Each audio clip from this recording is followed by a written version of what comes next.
As soon as we saw each other, we hugged. There was this sense of immediate and inexplicable mutual dislike. I think that the person who was my father in that life is also the semi-famous person. Hello, welcome back to Spiritual Crypto, my lo-fi podcast where I talk about things like spirituality, Vipassana meditation, ascension to 5D, astrology, the rise of feminine energy to bring yin and yang back into balance, finally, and transcending capitalism with the ecosystem that I founded, Seeds. Because getting out of capitalism seems to be such an important part of moving through this messy stage that we're in right now. My stated intention with these is to treat them like impromptu, informal therapy sessions, basically, that I share on the internet for better or worse. But I also wanted to do them when I felt compelled, like I felt excited to share. And a few days ago, I got excited about this idea. So I figured I should do it, even though it isn't like the typical format or whatever. This is going to be a little bit more structured. I am fascinated by past lives, my past lives, and the past lives of other people. And I've spent the last bunch of years looking into my past lives, and my recall has also improved because of Vipassana meditation. 5 years ago or so, I sent an email to the facilitator that I've mostly worked with when looking at past life stuff. Her name's Taya Anderson. She's based in Brighton in the UK. I'll put the link to her site in the description if anyone else wants to work with her. She's really talented, but she's kind of hidden it. And I don't know what that means exactly beyond the way that the feminine has been persecuted. She's a little older than I am, so I think the world was even less safe for this when she was coming up. But she can do things that no one else I've ever met can do. There are dozens of past lives that I remember, and there's a theme, like an overall theme, that I think is essential to what I'm supposed to do in this life. So I was going to share that as well. I also don't feel that I've met very many people that I used to know in past lives so far in this life, even though I'm straight up middle-aged at this point, and I thought I would have met more of them by now. But there is a soul, or whatever you want to call it, a being, who's shown up in, I think, 7 of the past lives that I've been able to remember. And I think I know who this person is. I used to talk about this on TikTok more openly. I feel weird talking about it here because it sounds stalkery, because this person is like semi-famous. They're a public figure, but who cares?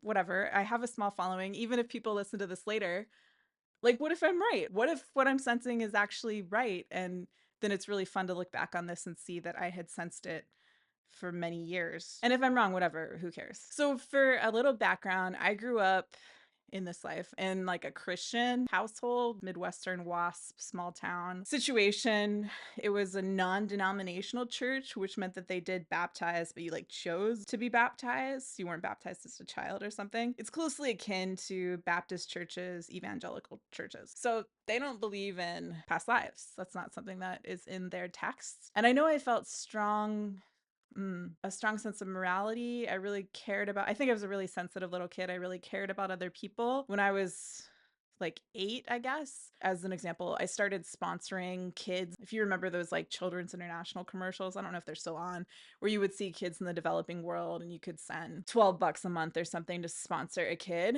I started doing that, I think, when I was 8. And by the time I was 12, I had 4 kids that I was sponsoring, until my parents found out and like were laughing when they were telling me that they told the people that I was a kid, and then they canceled it, which was a horrible way to handle it. And I was really worried about those kids. I think I came in with a strong spiritual affinity, like a lot of people who would be compelled to listen to this, I'm sure, did too. And eventually, when I reached a certain age, I realized that it wasn't really present in that church in organized religion as it was presented there. This isn't meant to be sort of like a spiritual history of my life or anything, but just to share little bits of this so you know where I'm coming from. In my late 20s, I did start to actively spiritually seek.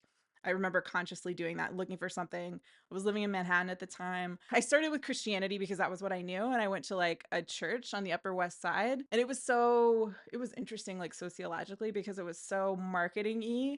And they were like trying to be young, but I really felt like I was being sold something. And yeah, I started searching more. It was like something had been activated that was like compelling me to start searching. I was like 27 or something. And I ended up at the Bhakti Center. It was at like First and First, I think. So that's a Hindu devotional tradition. And there were a couple monks there who were teaching about the Enneagram as a tool to better understand your spirituality. The Enneagram is this, I guess, pseudoscientific. The term pseudoscience has negative connotations, but also science only explains what it understands up to this point. There have been many things in the past that would have seemed not scientific at the time because science hadn't caught up to a point at which it could describe them. Which isn't to say that I'm like defending the Enneagram as super legit or something, but I did find it interesting. And they were teaching it in these courses as a lens to better spiritual understanding. And so I went to these courses, and like one of the monks was my age, so like late 20s, and the other one had formerly been like a Wall Street stock trader, like I had been. I heard about them through a friend that I met because I was making a film, and she ended up helping me with my film. I had sort of like a not an awakening exactly while there, but I remember I went to one of their Enneagram courses. It was at like 20th and Broadway, I think.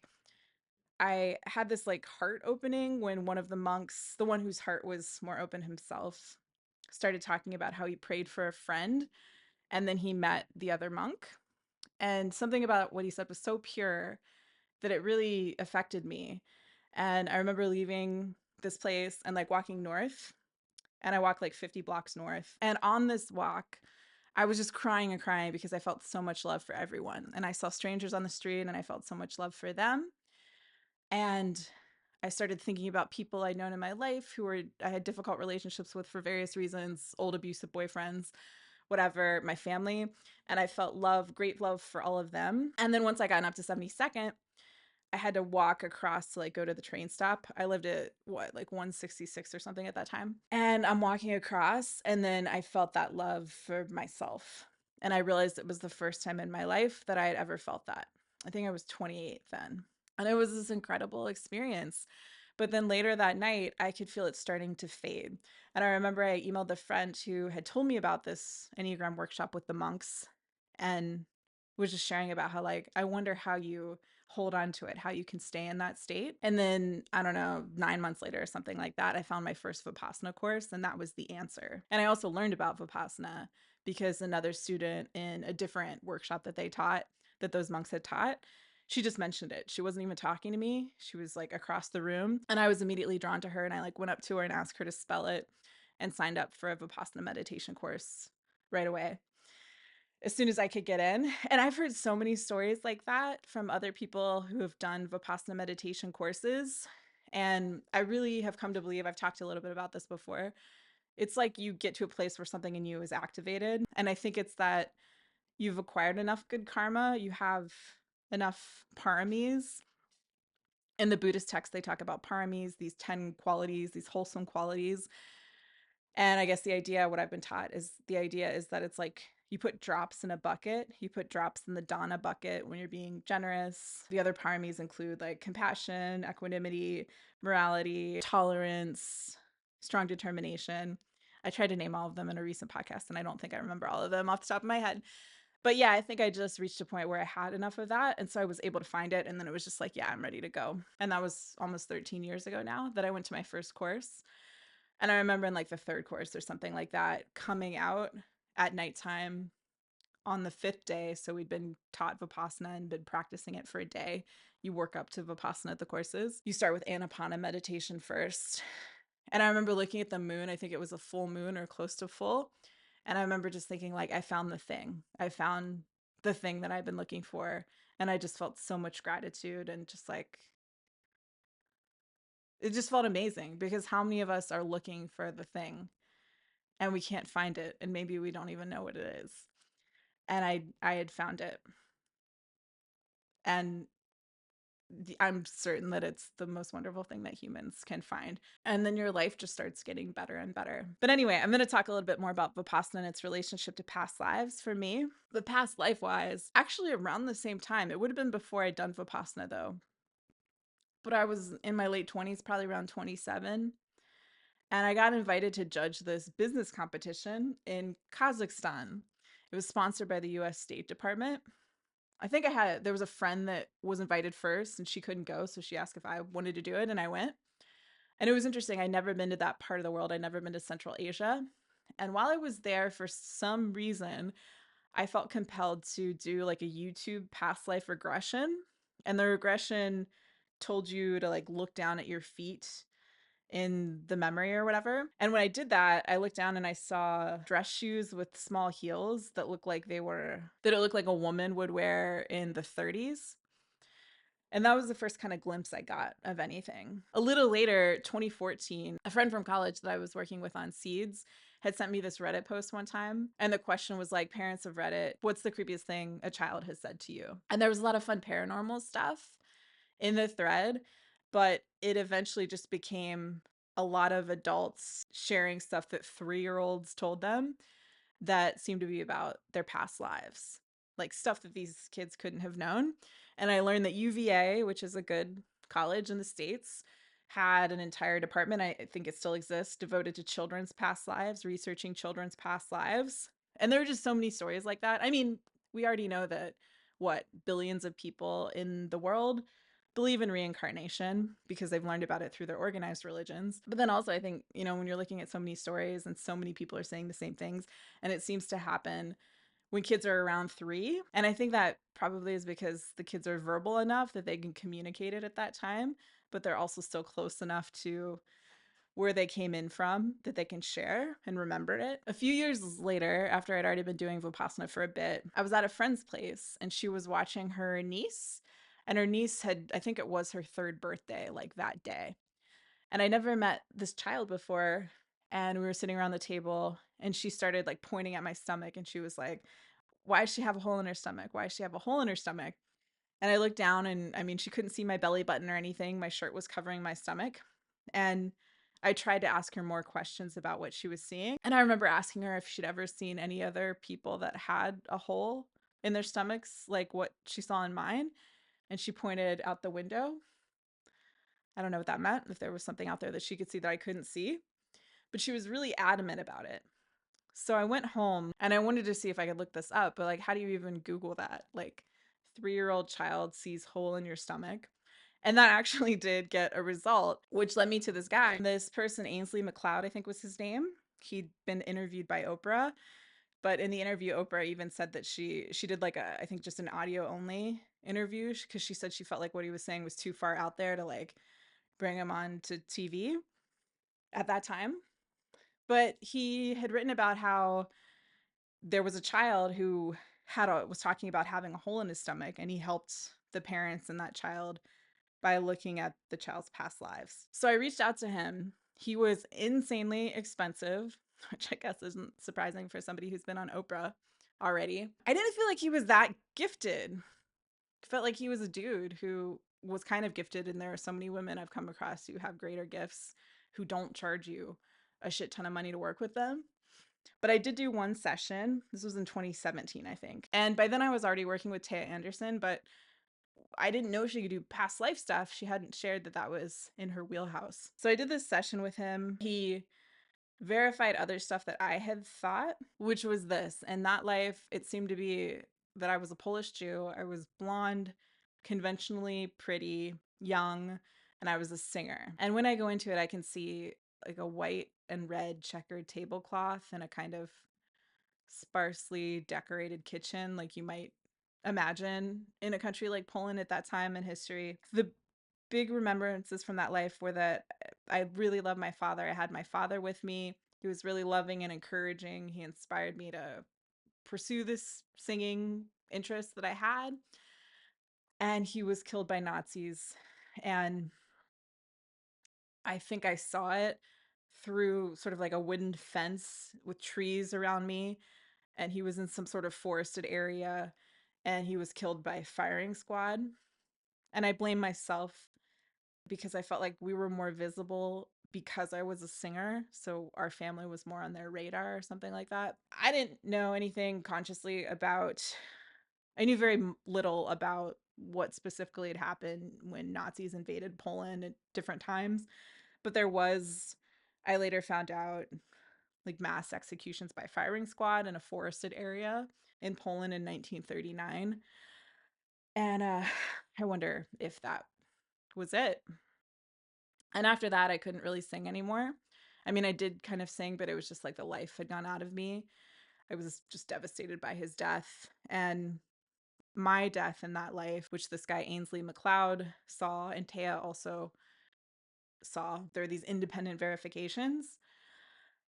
Uh, involved something with money. I was in like the concert, like an area where we could perform and had a stage, and I was handling money for some group. And I remember there was like a person there, an older man with a dark energy, who knew I had this money. I think he was selling me out to Nazis in some way. And I was walking home. I think I was carrying the box that had this money in it, and two young Nazi men made me go down this embankment. So it was kind of concealed from the road above and the bridge above. It was near water. I think just one of them participated in this, but I was raped, and then he slit my throat. And I went up, like I left my body and was gone. And yeah, this guy Ainsley McLeod like saw that sexual assault. I think that the person who was my father in that life is also this person that I've never met in this life, who is the semi-famous person. But I'll share a little bit more about what led me to become convinced of that. Ainsley McLeod also saw a life where I was a painter, a male painter. He thought this was in Crimea, and I was then a soldier in the Crimean Wars, which I still don't, I know very little about the history of that. And in that life, I was a talented painter, and I was sort of it was big, and I was good at sports, and I received like male privilege because of that. People just liked me because I was a guy that was big and good at sports, but I was pretty quiet, and I was an artist. I loved painting, and I think I did develop a talent in that life. I think I was quite talented, but it would have been greater if not for what I'm about to share. Oh, to backtrack, I always worry that sharing this sounds crazy egotistical or something, but relating to what I think these past lives are meant to teach me about this life, my sense in the Polish Jewish life was that I came into it.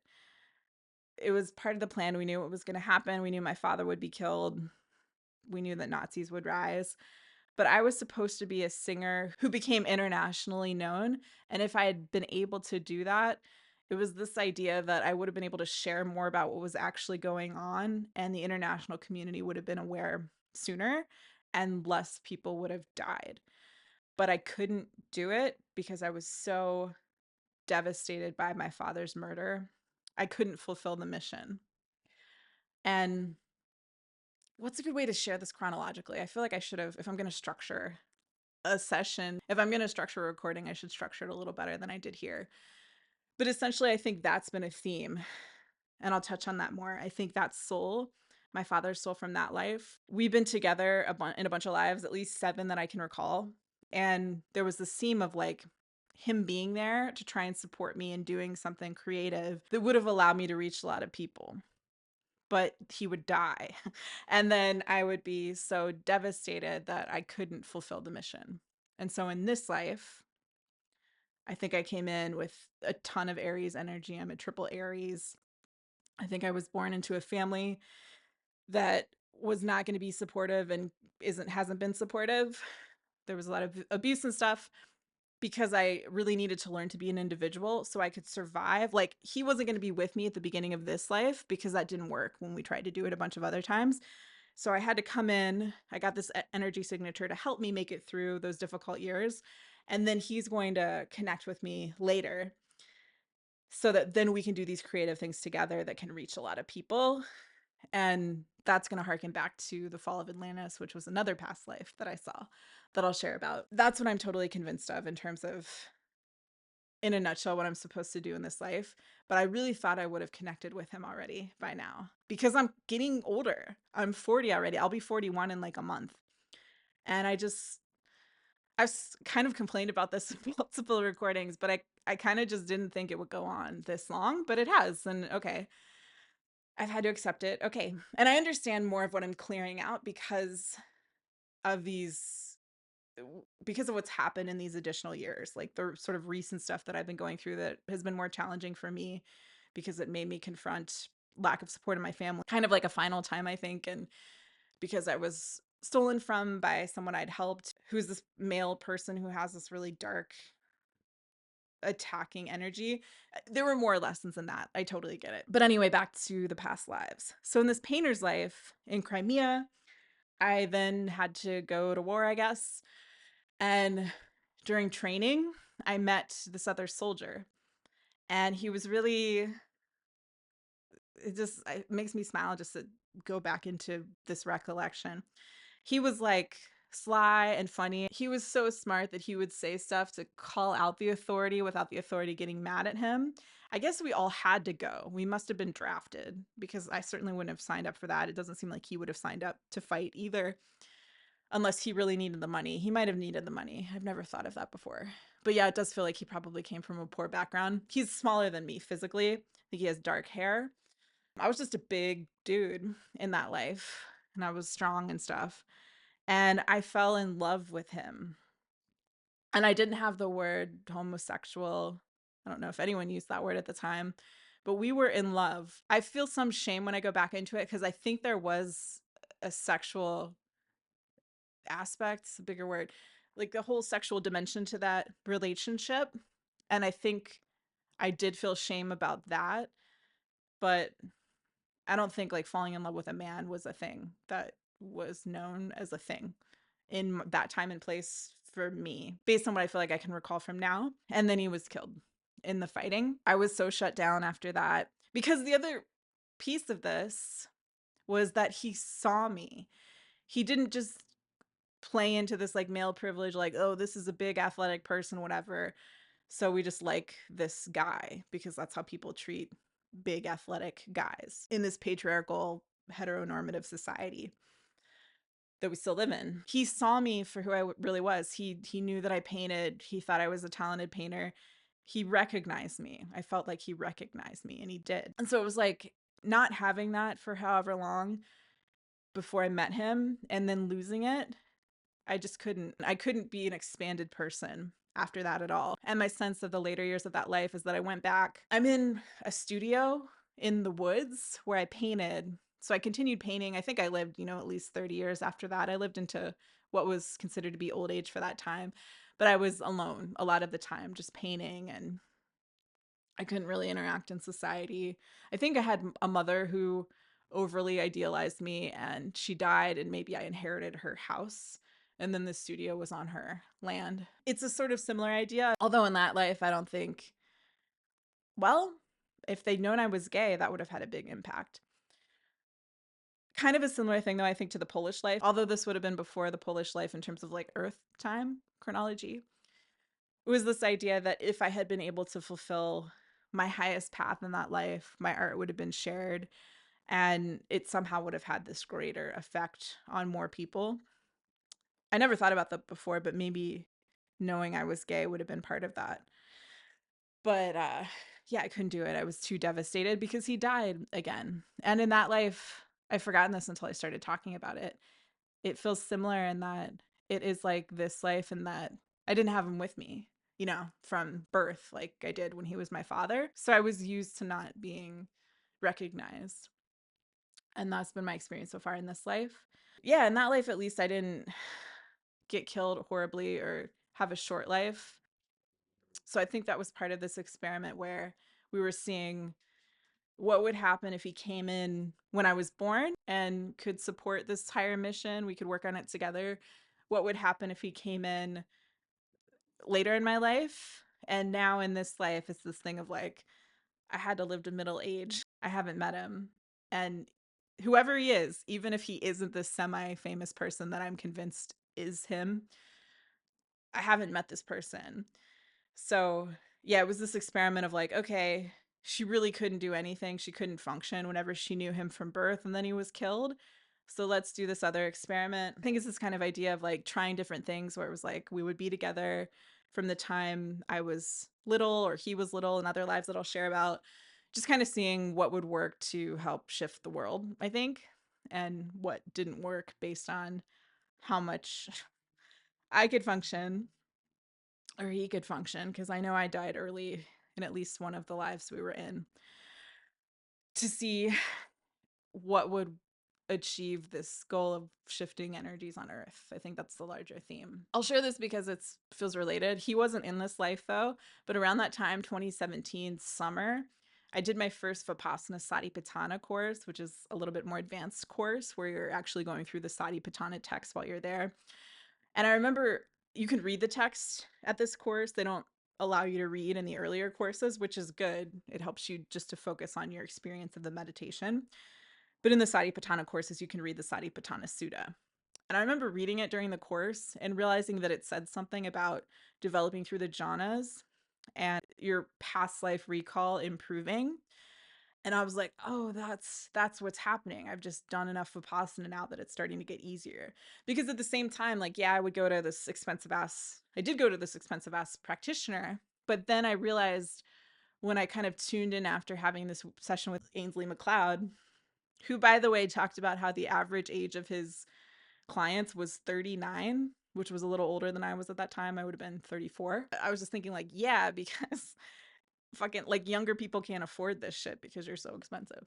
At that Satipatthana course, I was meditating, sitting meditating at one point, and had this very clear image come in. I can still see a version of it now. This sense of being in a stable, and I'm male, and I'm a French aristocrat, and I'm having sex with a stable person, a stable boy who has darker skin, darker hair than I do. And a great sense of shame then. So this was, I think, a later life than the one in Crimea. Yeah, the sense of that life was that I was the son of this French aristocrat who I think was quite powerful. I think it was not too long before the French Revolution, because I have this sense that if I had hung around, because I didn't, actually that's horrible wordplay, because I committed suicide in that life. I hanged myself. If I'd been able to keep going, I would have seen, I think, enormous societal changes, but I couldn't stay long enough to experience that. And it's this idea of just like I was rich, my father was rich rather, and the sense that I would lose access to resourcing if they knew I was gay. And he was sort of a military presence and kind of very masculine and sometimes cruel ways. I don't think overall he was a quote unquote bad person, the father. He would have liked knowing that I was fucking the stable boy on the grounds of the house. And so I killed myself. It's a sense of like going out on a horse under a tree. There's lots of green around. I think it was on the family property, and then hitting the horse so it would run away, and I hang myself. That's another life though, and that no one recognized me, no one could see me, and I just felt like this is what it was. And it also introduces to this podcast this theme of money. Money has been something that's shown up in various lives, and sort of scarcity and not having access to resources, and then sometimes having access to resources, but understanding how wounded masculine energies fuck all that up in different ways, like seeing different aspects of it. And so that was present in that life. And I've spent some time in France in this life, most notably when I went to clown school in France, in provincial France, in this town called Étampes. And then I got kicked out of clown school and came back, which was right before I saw a news article that made me feel like I finally knew who that soul is that I'm supposed to meet in this life, the soul of my father in the Polish life, like that being that I think I'm going to be with later. Right after I got kicked out of clown school, I came back to the States and read an interview that he had done. And soon after that, I became completely convinced that it was him, but I'll share more about that in a bit. But anyway, when I was in France, like at one point I went and stayed, I think the town, I should have looked this up in advance. I think the town is actually called Quasson. It was the home of the Quasson. And Malmaison was there, which was, I guess, the home. I think, did Napoleon build it for Josephine? Josephine lived there. They lived there together for a while, but I think it was like Josephine's house. And I rented an Airbnb in the area, this really cute little Airbnb. And the owners were telling me that Malmaison was there. And if I wanted to go see it, there's a room that Napoleon took his meetings in. And you can really feel that sort of like stately energy. It's like powerful energy in that room. But they didn't tell me which room it was. And then I went to Malmaison and I knew which room it was. Like I could feel it too. What they said was totally the case. And there was one weird moment where I think I just entered and I was like looking out a window and there was what used to be a moat, I think. Yeah, I mean, it must have been right outside the window. And I had this has never happened to me that I remember before or since, but I had this sense of, even though it was empty, this quick sense of seeing it full of water. Maybe it wasn't even a moat, but it was like water that was, it must have been a moat that was right outside the window, like a waterway that would have had water in it, but didn't at that time. But it looked like it was full for like a split second. And it communicated to me this idea that I had been there at a time where I could see water or something like that. And I think it's connected to this French aristocratic life. It doesn't make sense that I would have gone there if I died before the French Revolution. I don't know, but it was some flash of something that made it feel like I had some relationship to that place. And I don't know what it is. And maybe it isn't related to that specific French life. Could be something else that I don't at all understand. But it had never happened before or since, and it was weird. Like 5 years ago, I just put this email together that I sent to Taya Anderson, listing all of the past lives that I could remember that we'd looked at. Actually, this was like 6 years ago now. And I found the email, so I'm going to look at that now to reference. And then I'll share more of the specific past lives with this soul. I'll call him M because that's his first initial in this life. Past lives with M. There's 7, like I said, that I think I can remember. So this was a life that I totally forgot until I looked at this email. I was a French woman, dark hair. I think I lived on the streets for a while, but I was hardened by that experience of having to survive. And poverty was a big theme. Not having resources, not having money was a big theme in that life. And I eventually married an old guy who was rich. And when that happened, I was like mean to poor people. And I thought I was better than people who were poor like I had used to be. And I became poor again. I became destitute again. And I think I died in the street. So that life was just really a lesson about money and status and ego and the horror of poverty and not treating people terribly just because they're poor. There was another life that came in. I just got like snapshots of it. Taya could see more of it, I think, than I could. In, I think, what is present day Russia. And I was a child and I had long blonde hair in like rivulets. And there was this sense of being on an upper story of a house, but the house it was sort of like a library area, but there was like a balcony railing in a square, and then you could look down to the floor below, if that makes sense. And I was sitting on the floor there, and the family had a lot of money, but the overall lesson I think of that life had something to do with how feminine energies don't actually have access to these wounded masculine, like capitalism. Capitalism doesn't give feminine energies access to that. It's about shutting out the feminine. So it was something along that theme that I think Seeds is working to resolve in this life, about bringing healthy energy in, because Seeds is about bringing in this healthy balance of feminine and masculine energies from the beginning to help people build abundance through giving, through helping others, because you can receive seeds in thanks. And if seeds go up in value, you can build additional wealth because you help people in need. So I think there were a lot of lives that I've had that were about this idea of toxic masculine energies and money, but also seeing the way that wounded masculine energy hurts people of all genders. In the lives where I was gay, where I was a gay man, I think that was a big part of those lessons, that this patriarchal, toxic masculine energy didn't leave a space for me to live life, in the way that felt natural to me. Hey friends, it's the next day. OBS quit on me yesterday, and it's so bad about notifying you if something goes wrong that I didn't notice, and I kept talking for like maybe 20 minutes or something. So I'll pick up where I left off. This past life seemed to be maybe Japanese, and what I saw whenever I tuned into it was, so I'm male. It's definitely Asian, but I think it is Japanese. It's maybe, I don't know, 1,000 years ago or something like that, a long time ago.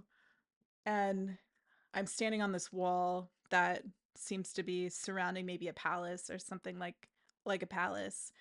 It's, wide enough that people can walk on it. And I'm there and I'm looking down. The wall kind of goes down, like it's built along this hill and it slopes with the hill. And I can see this person down away from me. It's green around there as well. There's a lot of green. And I was This person is like the prince or the son of the person who controls the palace. And we grew up together and we're dear friends. And I have high social status too, but I'm not royalty or whatever the equivalent was. And I trusted him completely. It never occurred to me to not trust him. And I'm looking at the notes I wrote about this life in 2019. Yeah, I loved him. I'd been unquestioningly loyal to him throughout my life.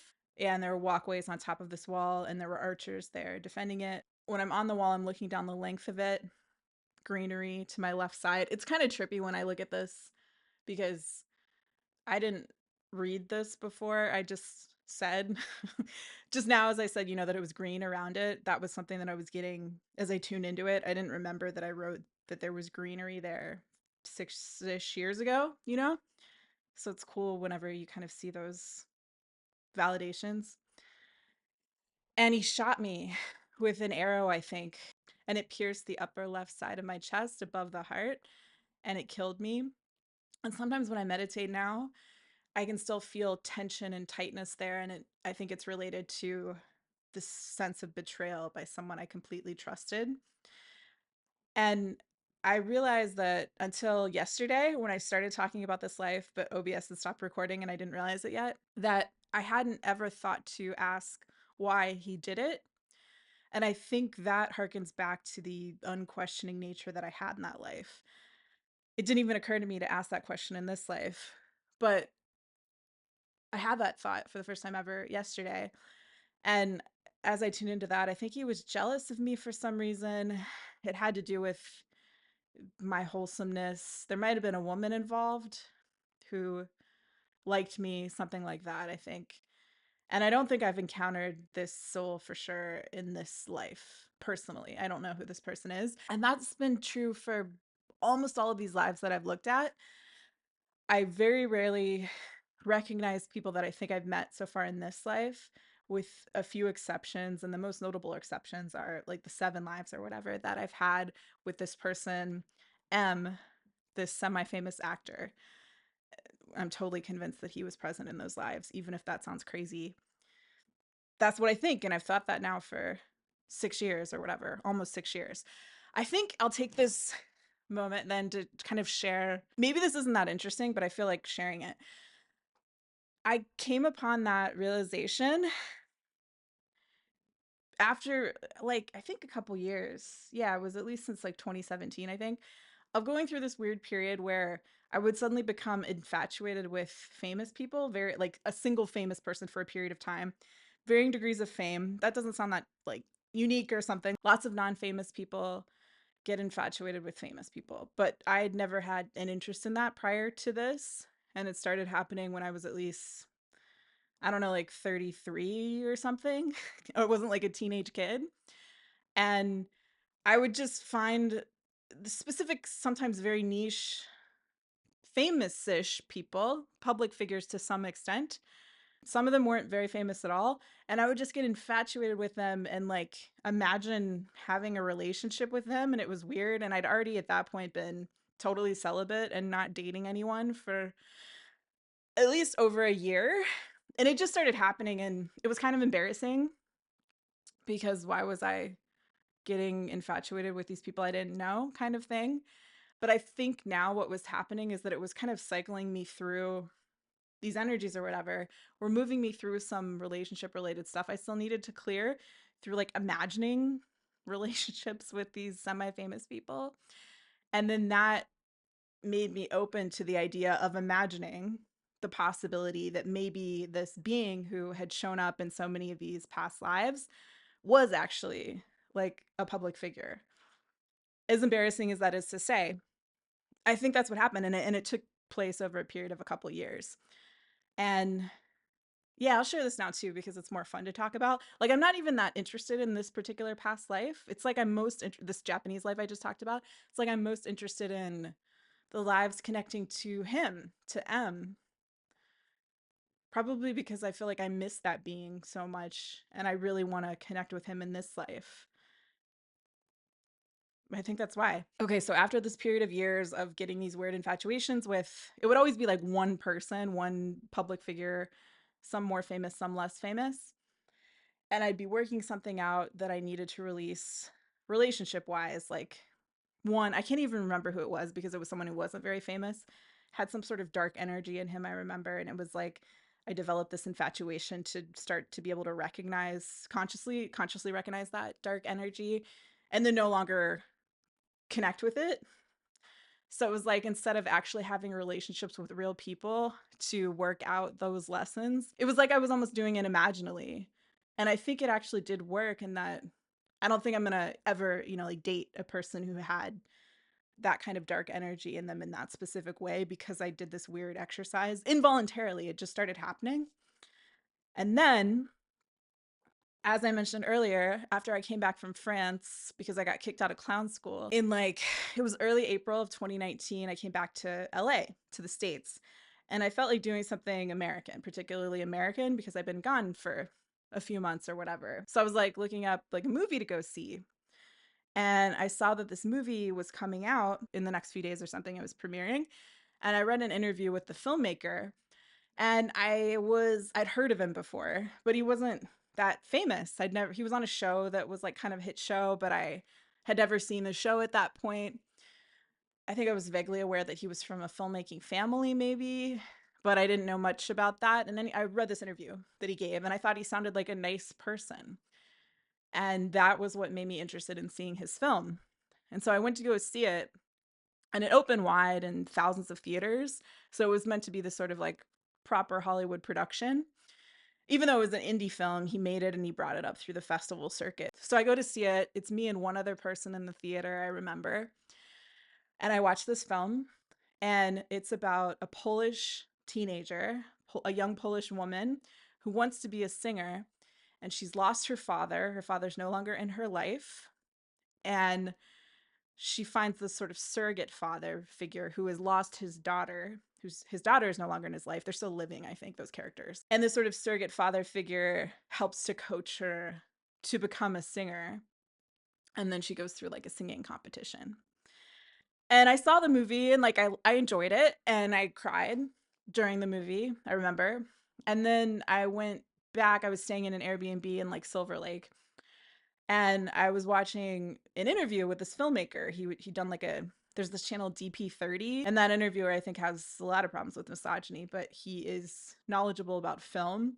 And so some of his interviews I think are about the best you can find on YouTube. So he's interviewing this filmmaker about this film.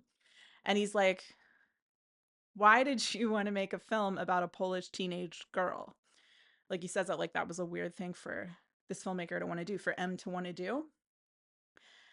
And M replied with something, it showed that he didn't really know. He had sort of like an answer that he had worked out, but he didn't really know, I could tell. And as soon as he started answering, I started to sob. And I immediately felt that I knew that he was my father from that Polish life. And he'd made this film. He said that he got the inspiration to start making it because he'd heard that Robin song, Dancing on My Own, which doesn't seem at all to be related to the plot of this film, but it certainly does seem to be related to the path that I've had to take in this life. I don't know of many or any films where the central relationship is about a lost daughter finding a surrogate father who had lost his daughter and him helping her. And it was really wholesome. He started to get intimations about making this film around the same time. So he said in this interview that I started to get the sense that I should make my first film, my only film so far, this documentary that I made about microlending to women around the world. So I think he was channeling something. I don't think he's conscious of it even now, but I think he was remembering the Polish life, and he was making this creative work about helping. In that life, he died. So I wasn't able to fulfill this highest path in that life, this highest mission of becoming an internationally known singer, which would have helped people, could have brought more awareness to what was going on in Poland and in Germany sooner. I think he picked up on that. And so he made this film about the girl being able to become a success. She got this surrogate father figure who helped her. And that's when I was like, oh, I think it's him. And I think that's why I've been going through this weird period of infatuation with public figures for a couple years, so that I would be open to even considering that possibility. And I don't mean to like say this too often, but I find all of this kind of cringe to share or like just embarrassing to share, especially as I'm getting older and I've been going through eating disorder recovery. So I got like way fatter, which is part of the healing process. It's like even less socially acceptable for like an older, fatter woman to have thoughts like that. But that's what I think. And I've continued to be utterly convinced of that since I had that realization like, oh, it's him almost 6 years ago now. And I've continued to not date anybody in real life in any capacity. I've been celibate now for almost, what is it, 2025, almost 9 years, y'all. 8.5 years, a little bit more than 8.5 years right now. That was never a conscious intention. I never set out to be like, I'm taking like a celibacy, like, what's the word? Not pact. I never set out to do that. It just happened because I'd been sexually assaulted so much in past relationships. I just couldn't do it again. I had to heal. I had to focus on healing.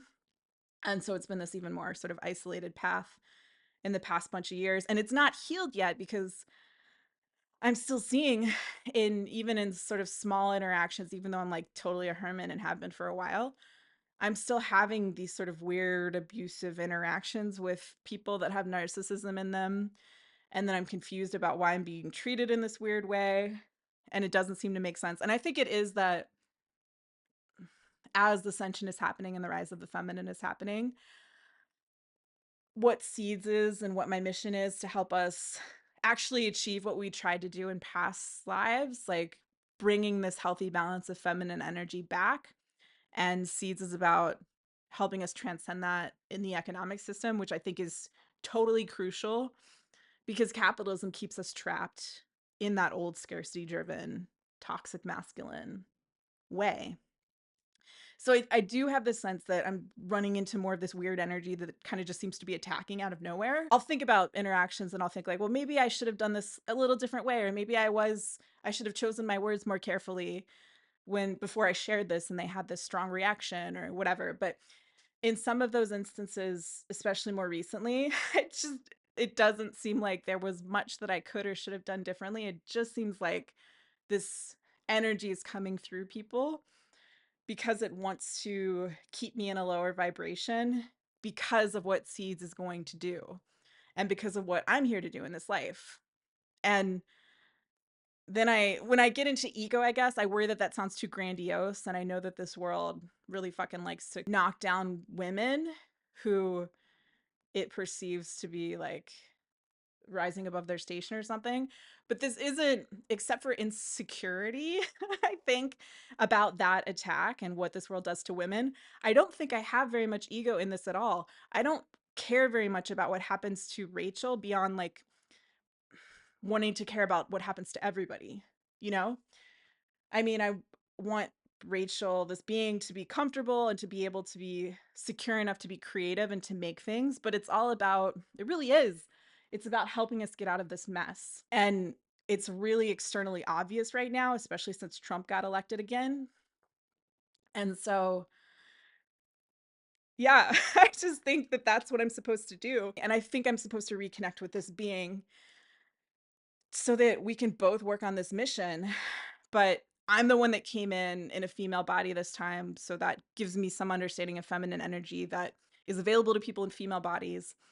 And he's here to support. Like he's stated in other interviews, he's talked about how he finds women so much more interesting to watch for multiple reasons. I don't think he's conscious of it fully at all. He's not intellectual. His father was intellectual. There was some, I think, rebellion that happened. His father's dad, I don't think he got past like 8th grade or something like that. So M's father did the thing that kids do where he kind of went as far as he could in the other direction and he became a college professor. And also he was a film director too. And so then M did the thing where he rebelled against that, where he just didn't like school kind of thing. So there isn't the kind of like analysis that I tend to bring to things, which I think isn't, I think I am intellectual. That isn't how he operates. He's operating from a more subconscious creative place, which I don't think at all means that he doesn't have the capacity to ask those sorts of questions. I think he'd be interested in them too.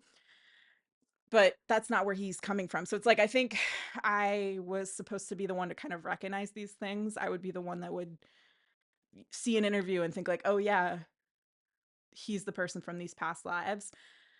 And I think that the next thing I'm supposed to do is write the script for film, which I have been working on, and get it in front of him, because I think we're supposed to make a film together.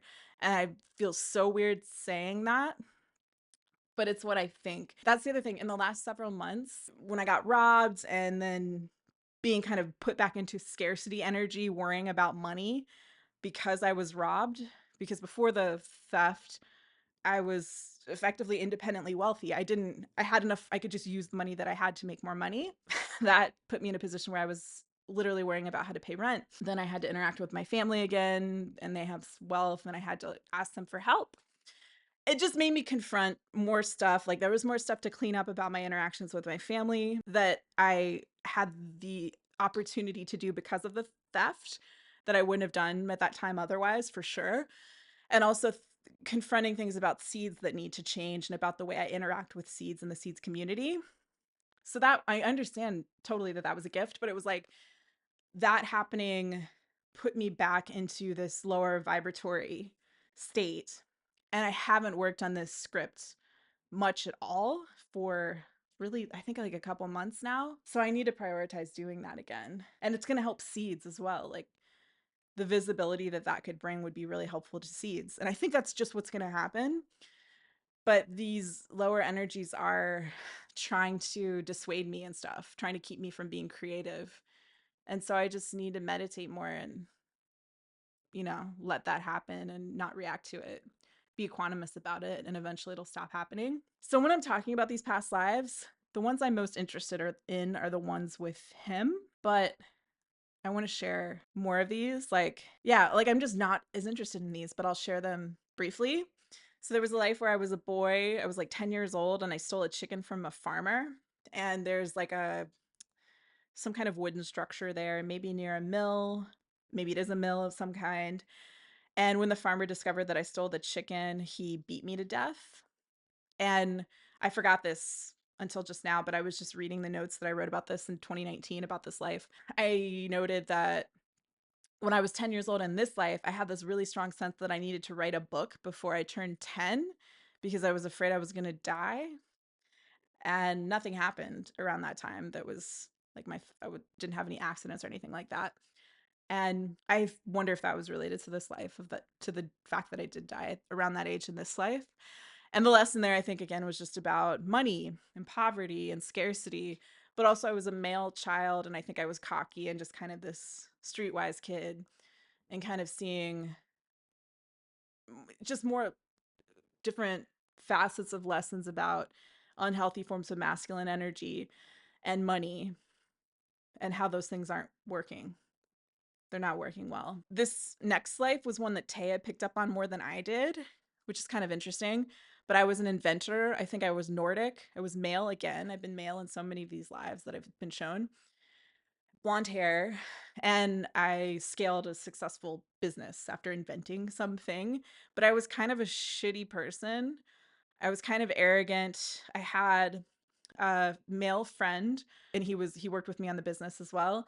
And he was a really wholesome person. I think he had dark hair. And I was just kind of that. This is like prior to the industrialized era, but I think it wasn't too much prior to that. It was just sort of like a proto industrial period. So I was able to scale up this business, in not to the degree that the robber barons did in whatever the late 1800s, early 1900s and onward. We had a business that we scaled and sold, I think, mechanical parts. I think it had something to do with water wheels in mills. When I tuned into this life again, and I haven't thought about this life that much, I saw that image again of a mill and the wheel, and I have that in my notes here too, but I'd forgotten about it. Whatever this is, this thing that I'm convinced is a memory, it's consistent over the last 6 years. This is a life where someone I met in this life did seem to be present. Like, the fanciest person I've worked with at Seeds was this engineer. He ended up being, I guess, the #1 engineer at WhatsApp because he had worked an internship when he was still an undergrad, and there was one full-fledged engineer who had started before he did, but that guy got fired after like a year. And this guy, Jay, we'll call him, started working at WhatsApp then after he graduated. So when he was 24 and they sold WhatsApp for $19 billion to Facebook, he got an insane amount of money. And he was a nice person and a caring person. And he wanted to work on something that was doing some good in the world. And he agreed to work with me on Seeds not too long after that. It was good for a while, but he ultimately he had some problems with like communication stuff that I've seen is not uncommon with software engineers. And he eventually ghosted us, which was upsetting. It was super upsetting. But also, there was this moment, I was still drinking back then. And there was this one time where I was wasted one day and I was like checking email. And there was some email from this like tech tool customer service that we'd used. And I was like replying through that email also to Jay. He'd reached out to them. And in the email, I said something about how like I liked him so much. And I didn't mean that in any way sexually. But I mean, for real, like if your boss, if your male boss said something like that to you and you're a woman and it's like in this fucking, like they're clearly wasted and it's in this fucking customer service chat, like how it's just so inappropriate. And I mean, no wonder he would have been less enthused about working with me after something like that. Yeah, it's just not good. But my intention truly wasn't to be, I wasn't trying to like hit on him. I just liked him. There was this, I thought of him as a dear friend. And I think it does go back to this past life. And I also think that I forgot this until I looked at these notes. But in these notes, I say that I think he may have been there at the Fall of Atlantis with me as well, in addition to this life I'll share in a second. And I do have this sense that so far, at least, I mean, I can only think of two people I've met that I believe were also there at the Fall of Atlantis, and he's one of them. And there's this sense that we made a mistake at that time. I made a mistake at the Fall of Atlantis, and that I tried to stop what was happening by myself. And we did it out of good intentions, and I'll talk more about that life a little later. And I have a whole video about it if you feel like watching. It was a mistake that I tried to do things by myself then. And in this life, I've been doing things. Seeds has certainly had help from other people over the years. We've had like 33 employees, I think, in total or something like that. But there have been long periods of time where I was just pushing Seeds forward by myself. And I think those of us who are alive now, who are also alive at the Fall of Atlantis, like working on Seeds actually is something we need to come together to do to get us out of the energies that we're meant to transcend now, because we're at a stage in time at which we're going to be transcending these wounded masculine energies that I think date back to the energies that were in the attackers at the Fall of Atlantis. I think that was like the introduction of what we now refer to as toxic masculinity. So I think I'm supposed to receive that help, but it hasn't happened yet. And I actually had a strange interaction with the only other person I met, somebody who was a stranger who independently told me that she thought I was there at the Fall of Atlantis. She thought I was her mother. Yeah, I had a weird interaction with her. And it's just like, I think they're not understanding this part of the path. And it isn't about Rachel or whatever, or like because I started Seeds or something. It's just that I think we're meant to come together to create this thing and scale this thing that will get us out of late stage capitalism. But they haven't been able to see that yet. And that does not excuse my weird behavior, my drunken behavior at all. Anyway, so in this past life, it was like medieval feudal England, maybe. And he was the son of like the Lord of the Manor. And I was also male again. And I was the son of maybe like the armorer or somebody who worked there, and we lived in the area where the manor was. And so I grew up with him as he was the son of the Lord of the Manor. And there was some abandonment from him. I can feel it, but I don't remember the specifics of what happened. And then that was kind of echoed again in this life in the way that he ghosted me in the project. But it does feel like this was a life where that mistake was meant to be like rectified, and it wasn't, unfortunately. And it made things harder for me, but I contributed to it by being weird and being a drunk. So that didn't help. But there were also moments where I saw him deferring to unhealthy masculine energy in another project he was working on. I'll just say it, the founder of the app Signal, he was also helping to build Signal. And that person was just so super deep in wounded masculine energy. And Jay was deferring to that while he was also not supporting what I was doing and what Seeds was doing, independent of me being weird and drunk. So I should have called that out, but I don't think I understood it as such until I thought more about it later. And getting sober and meditating more also made all of that a lot more clear. Maybe I should reach out to him again now. This was another medieval life. I was a street kid. I was just trying to eat, just surviving. And then I was taken in by some sort of religious sect. And I grew up in this religious sect. And the interesting thing to me, at least about this memory, was that I seemed so much lower consciousness. It's the lowest consciousness I've tuned into when looking at any past life. And I saw the leader of this religious sect beating children. I was older, I'd grown up some. Maybe I was still a young person. Maybe I was around 20 or something. And the leader of the sect was like beating these kids that had just recently joined who were like me, who'd been on the streets and were taken in. I think he was beating them with like a big piece of wood. And I stopped him and he was furious at me. And I was then tortured to death using some horrible medieval torture machines. And they ripped out my jaw. Maybe they left my tongue in there, or maybe they tore the tongue out, but it feels like they took the jaw off. And I have this sense of sort of seeing a light being behind the torturer, who the guy that was the head of the sect also did the torturing. This sense of seeing a light being behind him. Like maybe I got to leave that body a little early when the pain was really terrible. But the big lesson from that life was realizing like nobody deserves to be treated like this, regardless of where they came from. And it was this realization that idea had never occurred to me before coming up to the moment of death. So something I learned about status and how people are just programmed to accept status, and especially were at that time, and more toxic masculine shit. Like there was some sort of hierarchy and organized religious thing going on that wasn't great. I just had to take a break because I got super tired. And I swear it's these energies messing with me. And it feels like it's that sense of sharing something that these energies would have me believe can't be received. And so then I get super tired when I try to bring it through. It reminds me of the concept of Mara in Buddhism. Mara was, I guess, kind of personified, but it's just like this energy, if you're not familiar, that literally was messing with the Buddha when he was sitting just as he was about to reach liberation. It feels like something's messing with me, and maybe it's that. Because the other larger mission with Seeds, beyond like getting us out of capitalism so that we're not working jobs that we hate and trading our time for money anymore, is that at scale, if it's, I mean, even if it's moderately at scale, it would be really financially successful as well.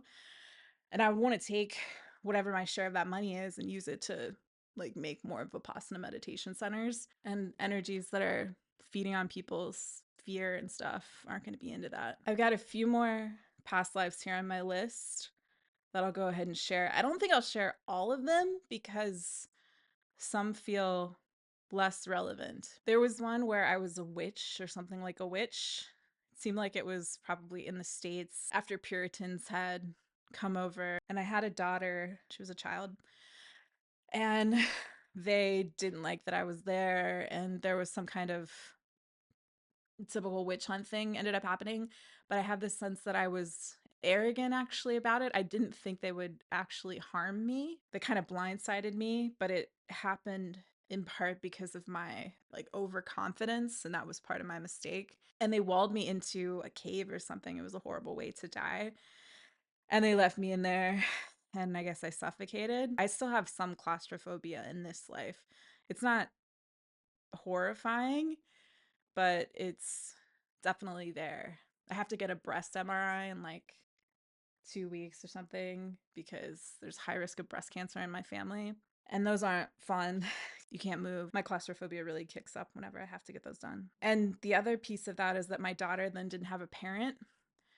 And I think she died not too long after. And when I looked at this life before, I used to have a really strong sense of guilt about what happened to my daughter. But I think when I tune into it now, it feels like that's cleared. And I think I have been clearing guilt that was too disproportionate for what I actually did. And I think that showed up a lot with the Atlantis life that I'll talk more about, because I used to feel an enormous amount of guilt about that. I could have done certain things better. I did make mistakes. I did get blindsided, but that clearly mostly wasn't my fault. I'm not sure who the daughter in that life was, by the way. I guess it's possible that it was M, but I don't feel confidence or certainty that it's him or that it's a specific person in the way that I do in other lives when it comes to like people that I've met in this life. There were a couple lives where I was like a beggar child on the streets. I was male in both of these, I think. Definitely male in the one I'm about to first describe. I was like a little light worker boy. I think Taya used that phrase, light worker boy, on the street. And I was giving energy to people. And M was next to me. He was, I think, also male, also a little kid, and we lived on the streets. We were homeless.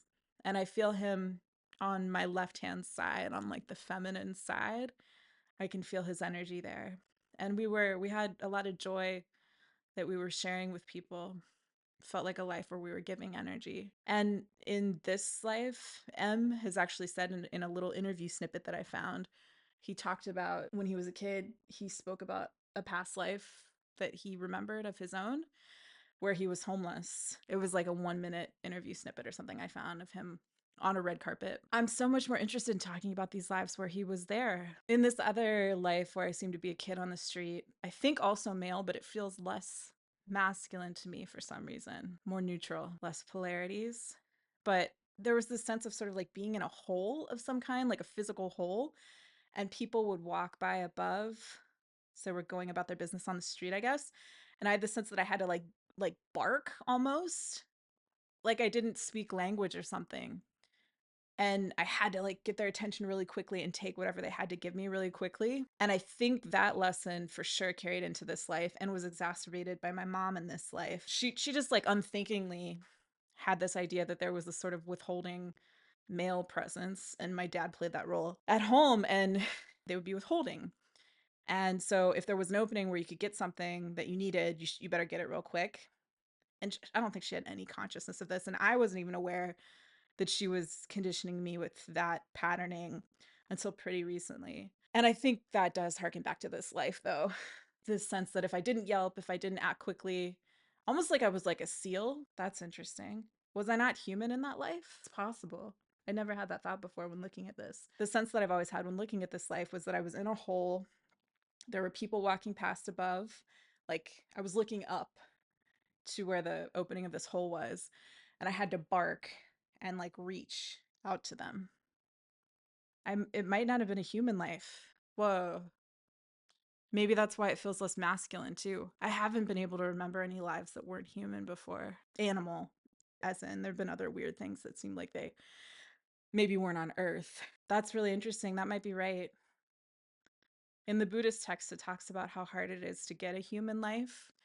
You want to make it to stream entry, to Sotapanna, so that you'll never be incarnated on a plane below human life ever again. And the animal plane is below human life because you can't meditate. That feels right, I think. I mean, I think I was orphaned. I was taken away from my family. Yeah, now I'm looking at my notes about this life. These notes from almost 6 years ago say that I was a little lightworker boy who was mute and seemed to bark. There was a life that Tay could see more clearly than I could, which seemed like the Old West in the States.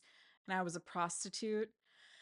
I was a woman, and my body was just so tired. Just tired. I think that was about a similar thread, this idea of living out what this wounded masculine energy does to female bodies in a really vivid way. There was also a life, this one's shown up more obviously.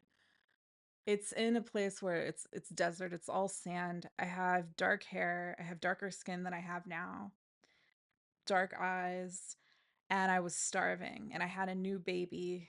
We were both starving. Like when I go into the memory, the baby's like over. I'm laying on in the sand on the ground, I think very close to death. And the baby is up here by my head to my right, and the baby's already gone. And the sense of this man came to steal food from the house to go through whatever was there. And he raped me while I was there as well, and I died soon thereafter. I hate deserts in this life. I don't like traveling to the desert. I was in Dubai in like February, maybe I think it was 2023, because I got invited there to speak at this conference about blockchain.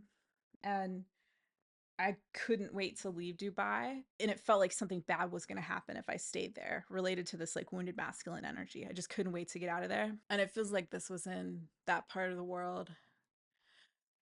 And the man who did these horrible things to me, I think was my last boyfriend in this life, who also raped me. But this is the thing, I never hear anybody talk about this. I mean, who else is talking about past lives and sexual assault and stuff, though? I haven't found anybody. In this life, he did it again, but it was less violent. He took from me in this life, but it was less blatant. It was like this idea of the spiral course of progress that I'm really interested in, which I think is how we actually move through the progression of life. It's not the masculine linear thing. It's not solely feminine cycles. It's both moving together.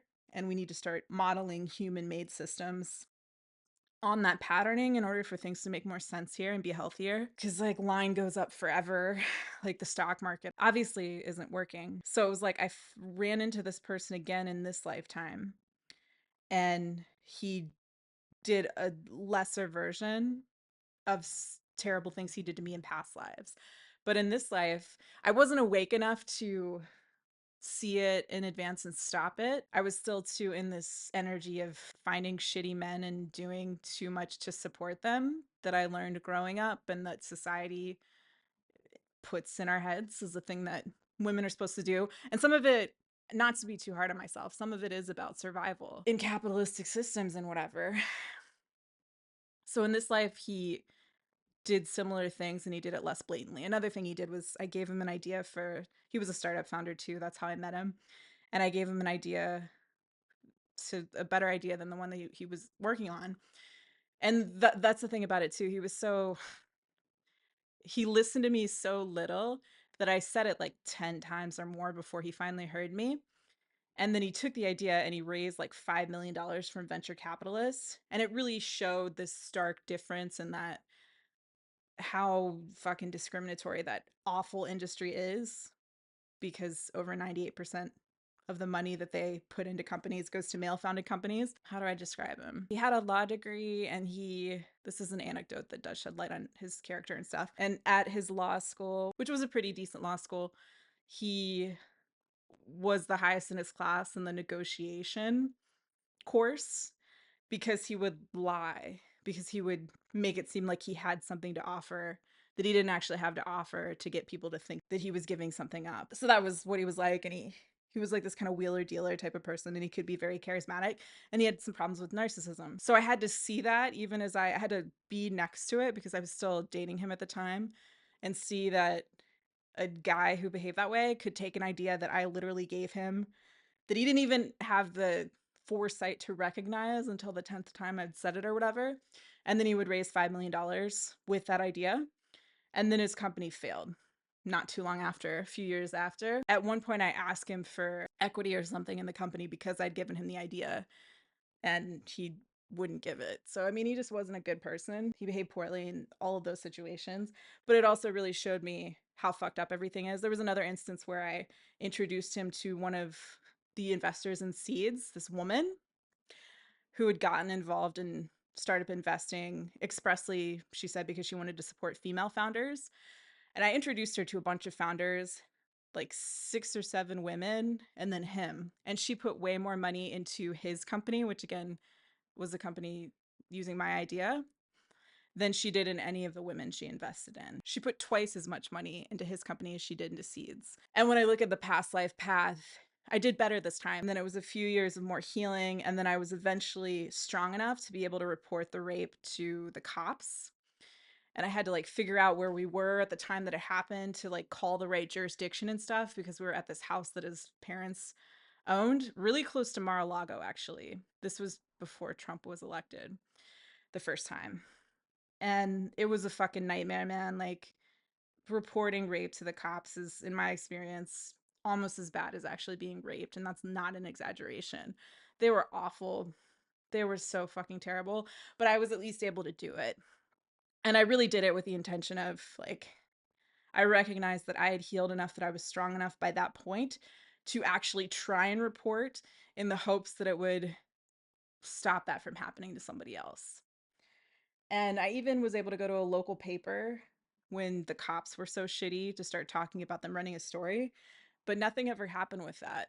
So hopefully longer term, I'll have more of a platform. I'll be able to connect with more people who actually want to hear what I have to share, and more of that can be cleared. But yeah, it definitely seemed like it had this past life. What's the word I'm looking for? Just a starker, more violent, more terrible version of it happen in an earlier life. So I think I have made progress on that.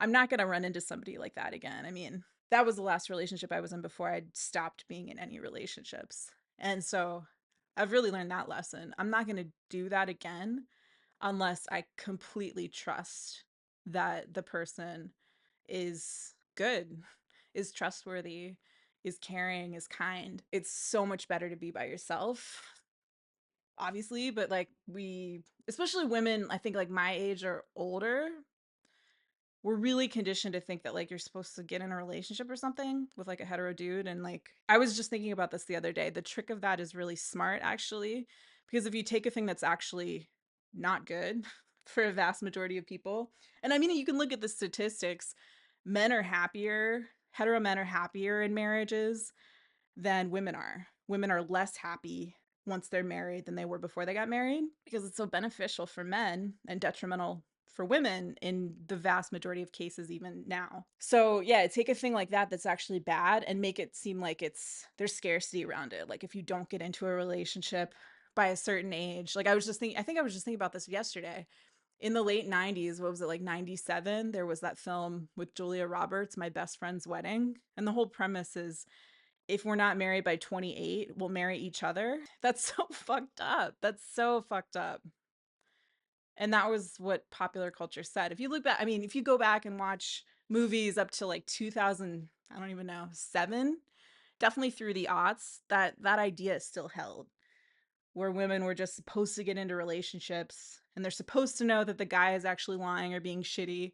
Like all of the responsibility was on the woman. And I was in my mid 20s then. I turned 26 in 2010. So fuck all that. It's just like a mess. It's good to see that at least has changed. It does seem like it's getting better.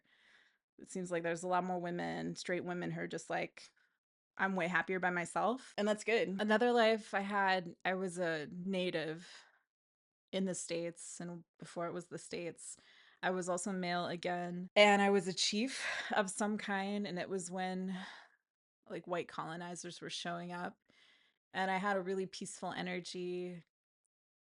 The earth felt different. The energies on earth felt very different then. It feels like I came in with this understanding, as I think we do when we have good enough karma coming in. I knew how I was going to die and I chose it. And the death in that life involved, I can see him, this white soldier with like brown hair, brown mustache. He stabbed me in the lower left stomach with like a bayonet, and I died. And the idea there was about taking in that toxic masculine energy, which was what all of colonization was, into my energy body so that I would actually have it within my energy body and I would be transmuting it that way, because that was going to be a better way to really understand what it was and how to release it. It felt like I came from a different place. I mean, I think we all come from a different place, but I think I spent time on not Earth for a while and chose to come in for this sort of longer term mission that involved a bunch of lives, which was about understanding this masculine energy problem to reach the sort of apex in this life now, because we are going through ascension and we're going to be transcending those energies finally. So this is a really important life and I need to stick around for it, as difficult as it seemed a lot of different times. So yeah, I took that into my energy body in that life. And I think that then meant that the lives immediately following it were even more difficult because I was really in that energy of feeling the abuse and the horror of that. But when I go into that chief's life, he's so peaceful. I went into the third person. So I can't go into the first person easily with him because I'm not in that energy now. That's interesting to see. Yeah, it's just peace and strength, a special kind of strength that's so not of this wounded masculine nonsense that we still have to deal with today. But there are lessons in that, and that's the thing. I guess I'll talk about Atlantis here in a second. There are lessons that we've had to learn through these millennia that we've spent with this wounded masculine energy dominating things that we couldn't have learned if it hadn't been present. And so that's been the point. I'll share 3 more lives and then I'll talk about Atlantis. This life seemed to be with M as well, I think. I had dark skin, dark eyes, and Taya said that she thought that this was my first life on Earth. I had my mother there. She had dark hair. Her skin was a little lighter than mine. I have this sense of flying on some animal, something that certainly doesn't exist today. Maybe even like a dinosaur type thing, and in that sense that birds and dinosaurs are really closely related. But I had this sense of being on its back and flying around a lake. And there's a valley. It's really green. It's really beautiful. And in that life, my mother was killed by a bear. And I loved her very much and was really sad to lose her. But when I go into the energy of that life, it's really kind of pure, but it feels new. It's a new energy. Earth was new. Being on Earth was a new thing. We only knew our own community. We didn't know that there were other people anywhere else on Earth. We hadn't had contact with any of them, and we didn't even think about that as a thing. And this was super trippy, and I don't even really know how to talk about it, but I ended up in a cave or something at the end of that life, and there was some agreement with the beings from where I came from. Taya used to channel them for me. They're blue, and they come in on 2 sides. She said that when she would channel, it would just come through like the top of her head typically, but when she would channel my beings, they would come in on 2 sides. And I think that's related to the masculine and feminine polarities energetic idea. And then in this body now, something that's trippy is that I've had this block on this part of my face slash head. It's like the front right quarter, the top of my head. Does that make sense? Like my forehead and back. And it's been blocked for many years. And I would feel it when I was meditating. And something that's been really interesting in the last few months is that I've had like, I have it even right now. I can't hear as well out of this ear. It's like there's congestion, like sinus congestion or something. And this has been going on for the last few months. And I'm wondering if it's because energies are like the vibration is getting higher on Earth. And so it's clearing, it's helping to clear this block out because it is a block of some kind. But I think it was meant to help me learn lessons because this is the feminine side of the brain, they say, right? It's associated with the left side of the body and creativity and so forth. And it felt like they would channel stuff in from there, but I couldn't get a lot of it because of this block. And now that I think about it, that's shown up in Reiki sessions too. I remember a Reiki session I did years ago when I was in Brooklyn, when I was living in Brooklyn with this woman, and she was feeling what was going on around my head. And I remember she asked, she was like, "Are you really smart?" And I was like, "I guess." She said she was feeling a lot of stuff coming in that couldn't get through, I think, and just a lot of activity up around my head. And yeah, I think this is related to these beings that I think I spent a lot of time with that feels like they're my people. I don't know who they are. I don't think they're like Palladians or whatever races of aliens that people talk about that are known. It feels like something else. But this is so trippy, I'm embarrassed to say it. But what I got about this life was that I died in a cave of some kind. I wasn't very old. And I'd had some kind of back injury. And there was some sort of agreement or something that we would try to put more stuff like this block in my head into my back. It was something about some experiment. They didn't know because they hadn't had a bunch of embodiments on Earth as humans. They like haven't come to Earth, I don't think. I don't think a lot of people volunteered for this mission that ended up getting into. But they put something into my back, some kind of high tech something. I don't know, yo, I know it sounds crazy, but it was something about being able to connect with me in a different way. And it was some sort of experiment and it didn't really work. And I still have this thing here in my head, which I think is related, but I don't think it was, I think it was maybe older. than whatever this thing was that they put in my back. Something I just realized is that, like, I just remember that because I looked at my notes, but again, are from almost 6 years ago. And when I thought about this life, which I have off and on over the last several years, I forgot about this part. And I wonder what that means. If maybe I've meditated enough that I release more of the stuff that was associated with that, whatever this weird implant was. Because that wasn't coming to mind whenever I was thinking about this memory in the last few years, which is kind of interesting to me. And in the only life I've seen where someone from my family seemed to be present, that life went as follows. It was like Australia, gold rush time, although when I had this memory, I didn't consciously know. Rachel didn't consciously know that Australia had ever had a gold rush. So it was that time in history, 1800s, I guess, mid 1800s. I had the sense that I was orphaned when I was very young. I stayed with an older lady who had white hair, who I think was my grandmother, but I left her very young. I think she died. I think I was like 6 or something at that time, but I can see her standing in like a room that I look at, have this sense of her there. And then after she died, I hopped a train. They're not called stowaways, are they? But you know how transient people would just hop trains. That's what I did as a child. And I ended up further west. And as I grew up, I got involved with prospecting. And I was in some town that was like, it was like a mining town, I guess, because it had become fairly established. And I grew into this handsome, like stereotypically handsome, conventionally handsome, charming man. I had brown hair. I was well built and stuff.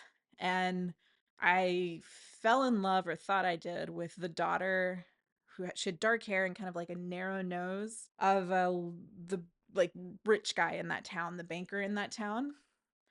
I thought I loved her, but I think when I look at it now, I think I was just so blinded by this idea of having enough money. Money was a big that theme again. And I knew she wouldn't marry me, and this was like explicitly stated, it was known we couldn't get married. She wouldn't marry me unless I had my own money. And I ended up finding a bunch of gold. I think it was like coins though, rather than something I mined. And so I had this, and it was just like really a ton of money, a lot of money for that time and place.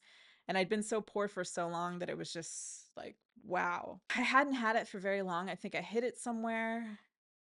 And then my sense of my death in that life, which probably happened, I wasn't that old. I want to say 30-ish, although maybe I'm transplanting where you're at in life in your early 30s, like in this life onto that life. Maybe I was even younger. These 3 men found out that I had this gold, and they wanted to steal it from me, and they were going to kill me to do it. And I had this sense of I drowned, but they held me down. It was like in shallow water. I don't think it was a trough, like a horse trough. I think it was maybe the shallow water in a body of water, like a lake nearby. And the shorter one, who was the angriest and kind of, he did the most to murder me, he just hated me and really wanted to kill me. He might have observed me from afar before. I don't feel like I knew him really. And that person was my dad in this life. And something that was cool and trippy is that when I was 33, I was the brokest I'd ever been. And I was so broke. I don't know how much of the story I should go into, but I couldn't buy food even. I was stealing food from like the Whole Foods near where I was staying in San Francisco. I was sleeping at this co-working space that we had reserved, and I was behind on the payments. This was like right around when Me Too was happening, and allegedly people were going to start supporting female founders of startups more, and that wasn't happening. And so in response to Me Too, they'd created this like female founders fund or something that consisted of female startup founders who were supposed to then invest in other women founded companies. And it was just kind of bullshit. It was like a $3 million fund, which was a very small VC fund. It was just tokenism. That's not the right word. They were like putting a little bit, it was for optics. It wasn't real. I had pitched them on behalf of Seeds, and they said they'd get back to me in some time frame. It was like 7 days or 2 weeks. And I didn't hear from them for like 6 weeks. And I reached out to one of the women who was involved in it that I knew, who had actually been present at this meeting I'd been at before. I don't know how much of this to go into in this video, but basically, I didn't think Me Too, I didn't know if I'd see something like Me Too in my lifetime. And it really hasn't done very much, unfortunately. And that's why this larger reckoning is coming. It's part of the reason. But I remember being at this meeting with a bunch of female founders in San Francisco, and I invited Arlen Hamilton, who was one of the seeds investors, to this meeting too. And this woman was there. Call her O. She'd raised a fuck ton of money from VCs, and she has a food delivery, meal delivery business, but that was like a newer thing at this time. And I remember how of the system she was, how much she was not. We were talking about bad things that male VC had done to us in pitch meetings and just generally at this meeting that I was at. And this was in mid 2017, but it was like just before Me Too hit. And I ended up making a shared spreadsheet, a Google sheet, and saying just like, hey, let's just share this. Everybody can put their experiences in this document. You can share it anonymously if you feel that you have to. So I created this document, and I really didn't think anything would come of it, but a lot of people used it. And I ended up I was interviewed by the Wall Street Journal, who didn't even believe that fucking like misogyny existed in the world or some shit. It was crazy. I spoke to the New York Times, but I remember I was trying to convince them that the problem was in the money system itself, which is like my whole thing. That's the purpose of seeds, that idea of misofem and wounded masculine energy disrupting everything and it being endemic to our systems is so crucial for us to understand to actually get out of this mess. But I couldn't convince them of that. They weren't interested in that story. They just wanted to hear about if people were actually sexually harassed or sexually assaulted. And I understood that the message I was trying to share was still further off. I was going to have to wait longer in order to get that to break through. Not that I have a lot of I feel a lot of disappointment about the New York Times and the way it has handled a bunch of things in the last several years. It's really declined in quality, I would say. And I think the editor in chief has a lot to do with it. What's his name? Dean Basquat, maybe. I think he is the source of that problem largely. Anyway, so I didn't hear back from this fund. So I reached out to this girl, O, and I was like, hey, like, are you going to let me know about this? Blah, blah, blah. And they ended up passing. That's fine. That happens the vast majority of the time whenever you're pitching VC. It's known to be par for the course. But she told me that I was very transparent with them about how broke I was. And she was like, well, I'll send you $200 for groceries. And she'd never sent the $200 for food. And I won't forget that, I want to forgive it. I just realized as I'm saying this that it's very similar to what just happened. I talked about it in the last recording of this. A woman who I think of as a friend had said that she would give money to my need through seeds after I was robbed. And she just ghosted us. And it was so weird. So, I hadn't thought about the spiral course of progress of that because I am in a better position now, clearly. I could afford food even after this robbery. I was in a better position than I was in 2017.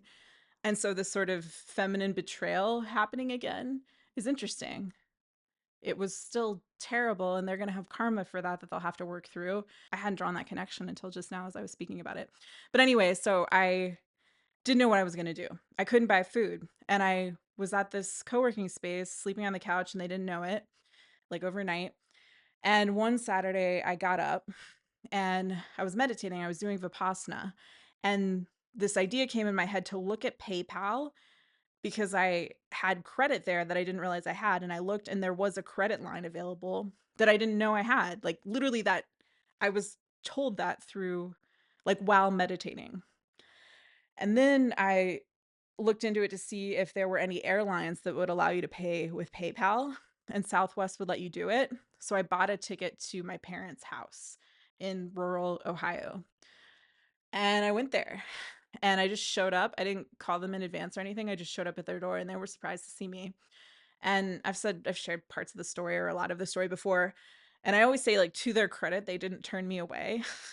But what I realized later is that I was a co-owner of that house. So not really, because I was showing up at a house that I co-owned.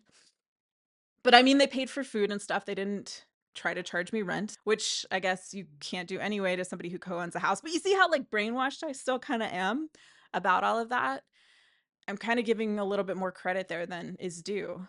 Because also they're your parents. They're my parents. you would hope that your parents help you out when things are really difficult. So I stayed there for a while, getting back on my feet. And while I was there, it was really difficult for me. And I was speaking to Taya a lot at that time.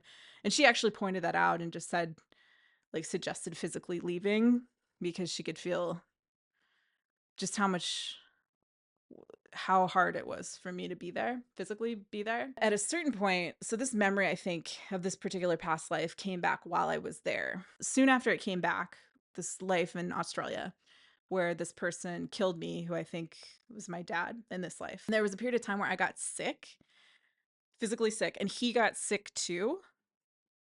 And it really felt like something was leaving my energy body, my whatever this construct is. And I wondered if that was happening for him too. And after that, the way that he took money from me, he would create rules that then resulted in me having to pay him money that he didn't do for any of the other kids, my siblings. And it was that sense of, yeah, just him trying to take from me. And it also felt like he hated me. Like, it felt like there were a lot of carryovers from that Australian life that he brought into this life. And I think Tay and I both looked at this, like, when choosing a family for this lifetime, I think I did choose it. And I think I came into that family because a lot of times if you read Reddit or something and you see these stories about past lives, a lot of people will talk about how it seems like this person is their great grandmother reincarnated or something. Family is reincarnating together. And I didn't feel like I knew any of them. And even kind of interestingly, my middle name, which is Lynn, I'm the only one of the 4 kids, and I'm the oldest kid who isn't named after anybody else. All 3 of my younger siblings are named after other family members. It's like my mom sensed something. And waterfall, Lynn means waterfall, and I wonder if she was channeling something about Atlantis maybe, or something with that too. And so I think I chose to go into that family because I did have this karma to work out with this soul that had murdered me in a past life to steal my money. And I think I did it because of the energy signature that I would get if I were born at that specific time in that specific place, because all of the Aries was really helpful for what I've had to do in this life. I think I said that already in this recording, to allow me to stand up and be an individual and survive and not kill myself and whatever things that happen in a bunch of other lives. And I think also, like, seeing the misogyny in the family and the way that worked and the way my dad treated my mom and me being a girl myself, that was all helpful for this mission, as difficult as all of it was. And I think Taya said this. I think I also came in to try and, like, help him. I think there was like a good intention there to help. And I think I handle all of that well. I think I really have moved through the karma that was associated with my dad in this life and whatever our relationship was in past lives. I think that's the only, it feels like that's the only past life where I had known him. But yeah, when he died of COVID, I know I've talked about that and expressed anger about that situation in this podcast a bunch. But I think my remaining anger, I don't feel very much anger at all toward him at this point. It really feels like I have processed almost all of that. So there's other residual stuff about my mom and my siblings and stuff and like the family system. But I really think I did ultimately end up handling that well and going no contact at a certain point when I tried everything else, because he was also a narcissist and he had narcissistic personality disorder, and I was the scapegoat kid. I've talked about that before. So I eventually went no contact, which was the right move for everybody. It was good for him too. I heard through the grapevine, since I was no longer there for him to target, he started looking at himself. So that was good for his growth. And then I think I handled it well when he actually died. So he got COVID and then he ended up dying of COVID pneumonia. And one of my uncles told me that I guess he wasn't vaccinated, and that all, it seemed karmically perfect. It was really interesting to see that that's how things played out. He was only 67 and he wasn't immunocompromised or anything like that. He was healthy. He didn't drink or smoke. He never did. He was overweight, I think, at that time. I hadn't seen him in a year and a half or 2 years or 3 years. I hadn't seen him in over 3 years when he died. But yeah, if maybe he was a little overweight, but he was otherwise healthy. But he was very angry, and that's not good for longevity. And so I was going to a Vipassana meditation course in England. I was like on the bus to the center, and I got an email from my mom that said that he wasn't doing very well with his oxygen, and she said that I could call him. I guess it didn't occur to her that I didn't have his number. I didn't know his phone number, and it didn't feel right to call him anyway. So I ended up emailing her, and I said, and I was about to go into this, 10-day silent course where you don't have access to any of your electronics or anything. So I asked her if she would give him a message, and the message was, please tell him that I love him, I understand him, and I forgive him. And that did feel like the perfect thing to say. And he ended up dying. I got out of that course on a Sunday, and I think he died the following Tuesday or Wednesday, like right after I'd gotten out of the course and was back in the States. And yeah, so I felt like I really did work out the karma from that, and I'm not going to have to go into further lives where we're still working out that particular karma. I won't have to interact with that particular being again. And I had a dream after he died. I've been thinking about it more lately, where I was on stage. It felt almost like Shakespearean or something. I wonder if there might have been a past life snippet or something in there. Although I can't point to this life. I haven't seen a life that I'm definitively like, oh yeah, it was a life on the stage somewhere where I was acting. There was a couple singing lives. Another one I'm about to tell you about. But in this dream, I was on stage and he was in the audience, but he was trans, but like still very masculine looking. And he was watching me, and like the energy of it was that I could feel that he was proud, I guess. That he liked watching me. He was glad to support me as a performer. But I wasn't like Rachel in this dream per se.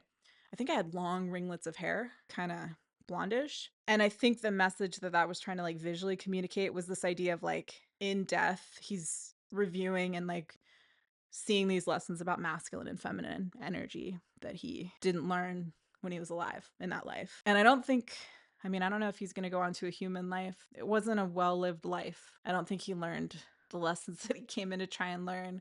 And I think some of the progress that he did make was largely because of stuff that I did to set boundaries and stuff. Because he didn't change, he didn't seem to learn. Neither of my parents in this life are, I think, very like mature souls so far. Yeah, so there's that. The other life besides the Atlantis life that seems to have the most influence, I think, on where I'm at right now is this life as I call it the Latin singer's life. So I had dark hair, I had darker skin than I do now. It feels like South American, I want to say. Like Argentina, maybe. I think it maybe was even in the 20th century. I don't know how time works with all of this, but I was this very talented singer. But as I was growing up, it was just my mom and me, and she was a narcissist. And something really horrible happened when I was a child. And I think what it was is that she had people she knew lurking around, and she let them like run a train on me, like sexually assault me. And I really split that off. I couldn't deal with it in that life at all. And I became a heroin addict as I got older. And I could really channel something beautiful when I sang. And I became well known in my country because of that. This is really hard to put into actual words, but I have this sense when I think about how that went. Like I felt love from the people when I sang. I could really give them a gift as I was singing. I could really channel something. But because this horrible child sexual assault happened in that life that I couldn't deal with, and I was like, using drugs to just live through the pain and stuff, whenever I would channel something, it felt like it was, how do I describe this? It was like not like a rock, but it's like a sort of a rock shaped roundish thing, but it's not like a perfect circle. It's not symmetrical in any way. And it would come down, and I would then be able to put that out to people through singing. But if I'd been able to heal, and that was a hard life though. I mean, I really didn't have any support around me at all. So that was a tall order to hope that I could have been able to heal that in that life, to actually face what happened with the sexual assault and face the betrayal of my mother and all that stuff. And I didn't have any, like, in some lives that I've looked at, like, he wasn't there. This being, whomever, he wasn't around to help me. I never met that person. And I've never looked at if I would have met him later. I might have. If I could have healed all that on my own, I never thought about this before. So maybe that was another life kind of like this one where I came in to see how much I could do on my own on this sort of higher mission about helping to shift these energies and helping a lot of people to see that we need to shift these energies. But there was no help. I couldn't do it. So it's not unlike the Polish Jewish life. I couldn't do it. I could sing and perform, and I was well known in my country. And I think I was involved in sort of some political related things, and that was the ostensible reason that I died, but it wasn't the real reason. If I had been able to heal and transmute and actually deal with the pain of the horrible things that happened in that childhood, I could have, when that thing came that I channeled or whatever to share with the people as I sang, I would have brought it through my energy body, and then I could have projected it out, and it would have reached so many more people at a much deeper vibration. It would have been so much more resonant. It would have had like an exponentially larger impact. But I couldn't do that because I couldn't bring things through my energy body, because I think I was carrying the trauma from the sexual assaults and stuff as a kid, like in my pelvic area, that part of my body. So it was like when that thing came in, I could only channel it like down through the throat and out kind of thing. So it didn't come down. It just would have had a much, much larger impact if I would have been able to heal, but I couldn't. I just couldn't. Wasn't able to before I died. And in that life, so there was I was involved with politics somehow. Maybe it was Venezuela even. I don't know anything about the history of Venezuela, very little anyway. And I've had a dream about this too, where I saw my mother singing on a stage. So she was a singer too, but she didn't have the gifts that I had in that life, and she wasn't nearly as known. And she was jealous of me because of that. But she also brought me up singing. She taught me how to do it. I can see her on a stage. It's kind of like a tropical night. And then the other thing that I get when I tune into that life is the sense of seeing this man. And he was someone I'd known since childhood. And I thought of him as the person that I trusted the most in that life. But because I had literally no one around that I could truly trust, everyone around me was like, that's all I grew up with. If you have a mother that does something like that, that's what you know. So I didn't know what it was to actually have trustworthy people around me. But I thought of him as he seemed, in a relative sense, not as bad as the other people. And I was high all the time, so I couldn't, my discernment was just, I didn't have any. And there's this sense of seeing him, he's kind of facing, but he's looking off to his right. He's wearing a white shirt. It's that tropical night. I don't know if it's the same night that my mother was on the stage, maybe, but it's dark, it's shadowy. There's like some kind of greenery right behind him, like he's standing behind like a bush almost or something. And he was going to kill me. And he did kill me, and he stabbed me in the back of the neck. And something about that was intentionally about stabbing into like where the origin of my voice. And I can feel it even now as I'm speaking. It took many Vipassana courses before I could feel anything in my neck. I remember maybe 4-ish, 5-ish courses in to practicing Vipassana, I realized that I didn't feel anything in my neck at all. Like I forgot to scan it or something. And that can happen a lot when there's a bunch of stuff, a bunch of sankara, a bunch of trauma stored in a certain area of your body. And then X number of courses later, I remember telling Taya actually after a course that I had like 15 different sensations showing up in my throat and in my neck. And I really think that that particular death injury, that wounding, is something I'm still going through healing now. And it still leads me to people that I can't truly trust. And my discernment has gotten a lot better in this life alone. And I've been sober for a bunch of years in this life too. But it's still not all the way there. And so I still get blindsided by stuff that I don't expect, even super recently. Like treatment from people that I didn't see coming that is actually quite terrible. It's strange because I think I can read people quite well, but this still keeps happening. And I think it is related to this thing that's in the back of my neck from that life. It seems like that is going to need to release in order for me to find my tribe, quote unquote, or whatever in this life, because it doesn't feel like I've met any of them, I don't think yet. It's just like, I think it's this guy M, who's a semi-famous person that I've never met. And I don't know who anyone else would be. Like, in terms of anyone that I've ever heard of, public figures, whatever. I love Barack Obama still. I mean, that makes me think too about this idea that I've sort of worried that there isn't a lot of the type of energy that would be in the people in my tribe on Earth yet. But they have to be here, I think. And I guess that's a good segue to the last life I'll talk about, the Atlantis life, which is the most influential one for me in this life for sure, I think. So I made a whole video about this Atlantis life. It's one of my earlier videos, so it's maybe cringier than my more recent videos. Maybe not though. This life is so, I think, important. And I don't remember how it came in exactly, which is weird. I mean, it must have been in a session with Taya. And this is what happened. Okay, so I'm in this beautiful place.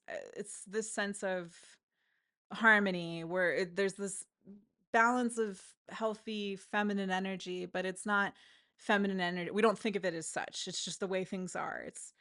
There's this harmony. We can communicate telepathically. We have this beautiful civilization in this gorgeous place.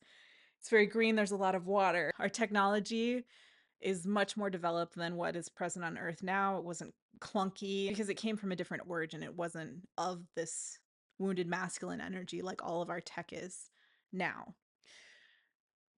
I'll say this as a side note too. I found out that when Leibniz, the mathematician, like 400 years ago, when he invented binary math, he was trying to figure out a way to express these written logic concepts numerically. And he was reading the I Ching at the same time. And so that idea of yin and yang gave him the idea to use ones and zeros to communicate these ideas. And then that became a foundation of the computing systems that we use today. All of them, including, as I understand, quantum computing systems, because they work within a range between 0 and 1. I think he made a mistake because he translated yin, feminine energy, into 0, nothing. I think the consequence of that was that the technology that we use now skews toward this wounded, unhealthy masculine energy. And that wasn't present in Atlantis. And I think the computing systems of the future that we're going to use while I'm alive in this life, they're going to have to get past this idea of concrete ones and zeros from the outset, or of working between a range of 0 to 1. And I think I'm going to have some role to play in understanding what that is in the future. I think they'll have to behave more like matter, able to be a particle and a wave simultaneously, shifting depending on the observer. And I think if we're looking at like this idea of the observer alters something, the missing piece there, I think, is Vipassana, essentially, because with Vipassana, you're observing yourself. And as you observe yourself with equanimity, the sankhara come out. So when there is an observer, that observer, unless it's a Buddha, unless it's somebody who's gotten out, they have sankhara in them. And so that's what skews things in a certain way. But when that isn't present, I mean, the Buddhist text talks about how like the Buddha could dive into the earth and could do all this different stuff in terms of manipulating matter. I think that's why he released all his sankhara. And so that's, I think, going to be important for all kinds of developments that we'll make in the future.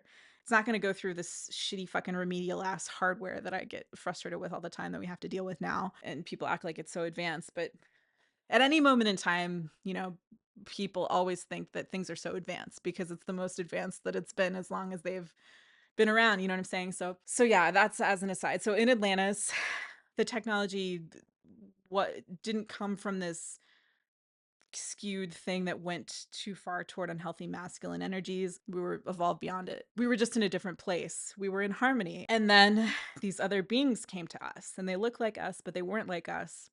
And they couldn't communicate telepathically. So we wanted to help them. They asked for our help, and that was our nature. We always wanted to help. And I was appointed a spokesperson by my people to speak with them because they couldn't communicate telepathically. They needed someone to like teach them using words. And so I was the one who did that. And because I therefore had this sort of closer proximity to them, I saw their true malicious intentions before the rest of my people did. And also because I sort of disconnected from our telepathic network, I guess. I realized this before the rest of my people did. It looked like there was a window of time where I could do something that would stop them. And what I ultimately ended up doing was dissolving my energy, which sounded crazy. I did not understand what that meant at all when this memory came back. I dissolved my energy to put it into them to try and shift them enough energetically so that they wouldn't go through with the attack. And it didn't work. And a lot of people died. And our beautiful civilization ceased to exist. And we've been trapped in this slog of this fucking clunky ass vicious, dumb energy that I'm still furious at and feel hatred toward even today. But I think I incarnated now at this time to be a part of us transcending it finally for good and bringing with that the lessons that we've learned and dealing with it for so long. That's not going to happen again. We're not going to be blindsided like that again because we've learned these lessons. There's just a greater depth and a richness to our knowledge and our experience because we went through this, but it's been awful. I'm just still feel angry about it and grief about it and so forth. As I dissolve myself, I had the sense of going up in the air and looking down and seeing him, my partner in that life. And then that was it. Like I was in making that choice, I sacrificed myself. So I didn't actually see the destruction and stuff that followed. But when I tuned into it, I think he died soon thereafter. He was really sad to see me do this. I think it also got me some wonderful karma. So I've run into a fair amount of people. Even on YouTube, I had someone say something not so long ago. I'd see them more at Vipassana meditation courses where people would say I seem familiar to them. And I wonder if it doesn't come from people that were there at that time, but I didn't necessarily know them then, or I can't recognize them based on what I know now. So not too long after this happened, and you can go watch the video expressly about this if you feel like it. It'd be kind of interesting to compare the stories too, because I'm not like checking notes or anything before like relaying what I remember about this. It was New Year's 2019, and I was living in LA or in South Pasadena, so it's like LA area, and I was gonna go to this course, this Vipassana course in Northern California over the new year. And I got a ride, and I chose the guy to get a ride with because he was so friendly and so nice when we were emailing and stuff about it. Yeah, he just seemed really warm and whatever. And so then I go meet him. He actually lived in Park La Brea, which was this complex I lived in when I was like 21 when I first went out to LA. I took an Uber over there to meet him to get a ride with him, like 5-hour drive north or something. As soon as we saw each other, we hugged. And then there was the sense of immediate and inexplicable mutual dislike. And I was like, oh man, I'm gonna have to be in a car with this guy for 5 hours. And it didn't make any sense. It didn't seem like it came from anywhere. But then thankfully, we had to pick up a third person. And so we went and got this girl. She was my age. So we were already 34. She's a little older than me. So she was 35. And we pick her up and we're going. And because she was in the car, that sense of mutual dislike didn't seem like such a big deal. I sat in the back and she sat in the front seat. And so we're driving. And then at a certain point, for some reason, I felt compelled to share this story with them about this past life that I had just remembered. She thought she had a past life in Atlantis. And she definitely shared that on this trip too. And I don't remember if she said it first. I feel like she said it after I did. Yeah. Maybe I should also share that he was Israeli and had been in the States for a little while, and she was from Budapest, and she hadn't been in the States long at all. So we were from different parts of the world. So then, for a reason I didn't understand on this trip, I felt compelled to tell them about this past life that seemed to be at the Fall of Atlantis. And when I talked about dissolving myself, I felt so confused and embarrassed to share that. I didn't know what that meant. And then this girl, Jay, she was like, well, you know, in Atlantis, they had the Merkaba, this technology that allowed them to dissolve themselves. And then the guy driving, D, had a Merkaba on a chain around his neck. And Jay ended up telling me about her past life in Atlantis and how she was a child and she lost her mother, and she remembered being raised by her grandparents later. She even knew the grandfather's name was Lucian. And the sense of being on a table and being experimented on, and she had like an anklet, I think, but the anklet came off or something. She somehow woke up while they were experimenting on her. And that seemed to have happened after the fall and after her mother was gone. So she later independently told me that she thought the Daniel had been on the attacker's side, which explained that sense of mutual dislike. And Jay also told me during the Vipassana course, which was silent, right? She saw me walking across the way, like into the trees, into the forest at some point, and she had this thought that I needed to forgive myself. And that was so right. At that time in my life, especially, I felt so much guilt and felt this sense of like needing to save everybody kind of thing. And it totally carried over from it not working when I tried to do that then. And I think I've healed and released a lot of that in the last handful of years. And then I met up with her later in LA. I saw her a couple times. One time when we met for coffee, she told me about this Disney movie from like 2001 or something about Atlantis. And it was weird that I didn't really know about it because I grew up in like a Disney household where we always had all Disney movies. And it showed at the beginning the fall of Atlantis and the mother going up into this thing, and she was gone. And I never, again, I was totally unaware of all of this. And I ended up watching the movie afterward. And in the YouTube video I made, I even excerpted that part of the movie. And when I saw that, I just sobbed. And the mother has the little child. So the idea was I thought I was her mother and remembered that. Yeah. And then the sad thing, which hopefully will still be like remedied in this life, is that later she was involved with seeds a little bit. Like she'd gotten some seeds and she said something about wanting to put more money into seeds. And I followed up with her to see like what she was going to do when that was going to happen. And something happened where I don't know if it was something about the way I communicated it, but she went into this thing. This was over text, and she was like, this communication isn't working for me. And she stopped speaking to me.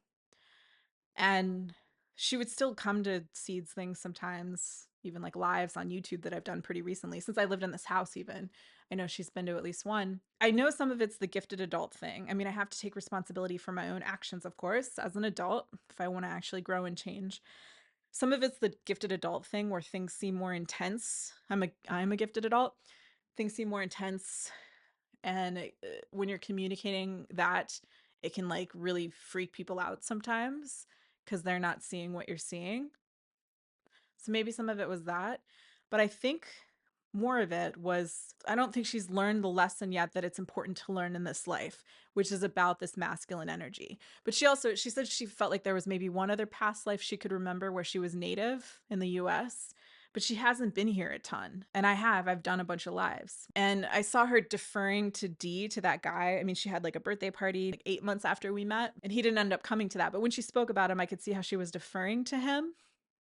And she talked about how she had a lot of trouble in this life, like accepting that she was a woman. And the idea was like why? Like, why are women a thing? She's a TV actress too, and she dealt with a ton of misogyny in her home country when like being on her show that she told me about. So it's this thing that I spoke about earlier with Jay, my teammate at Seeds, who like ghosted the project. I have this sense that we're supposed to help each other with this larger mission of getting us out of this old energy, of transcending it for good. I think Seeds is a vehicle for that. And I'm still running into this kind of shunning and abandonment surrounding getting help. And I think it is because she hasn't seen that lesson yet that's so important to learn in this life. And then I don't know what my responsibility is because I've never communicated this to her directly in such a way, I don't think. Unless maybe, I don't know if I could find those old text messages. Maybe I did say something like this back then, and that was part of what put her off. I suppose my responsibility is at least to try to share these thoughts as equanimously as I can. I'll at least have conveyed the information, and then they can make a choice having received that information. And I would certainly want somebody to do that for me if they were seeing other stuff that I wasn't seeing that could be like crucial for the mission of this life so that we can get out of this. That's the other thing about Vipassana too. When you reach a certain stage in Vipassana, you just want to get out of this. And I'm so at that stage. I'm so ready to not ever have to come back here ever again. And I look forward to that very much. And I look forward to not having to be here at all, which is to say, I look forward to death. I have no fear of death. I can say that now that it seems more distant. I do have some aversion to pain for sure. But yeah, dying sounds great. Being free of all this sounds great. I'm sure it'll be great. And I'm not going to try to do it early.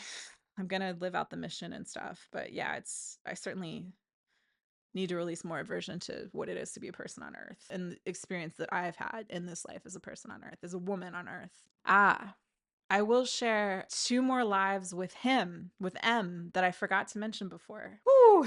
If you're down. I think this happened right after the fall of Atlantis. M was there too. I was there. We both incarnated. We were slaves.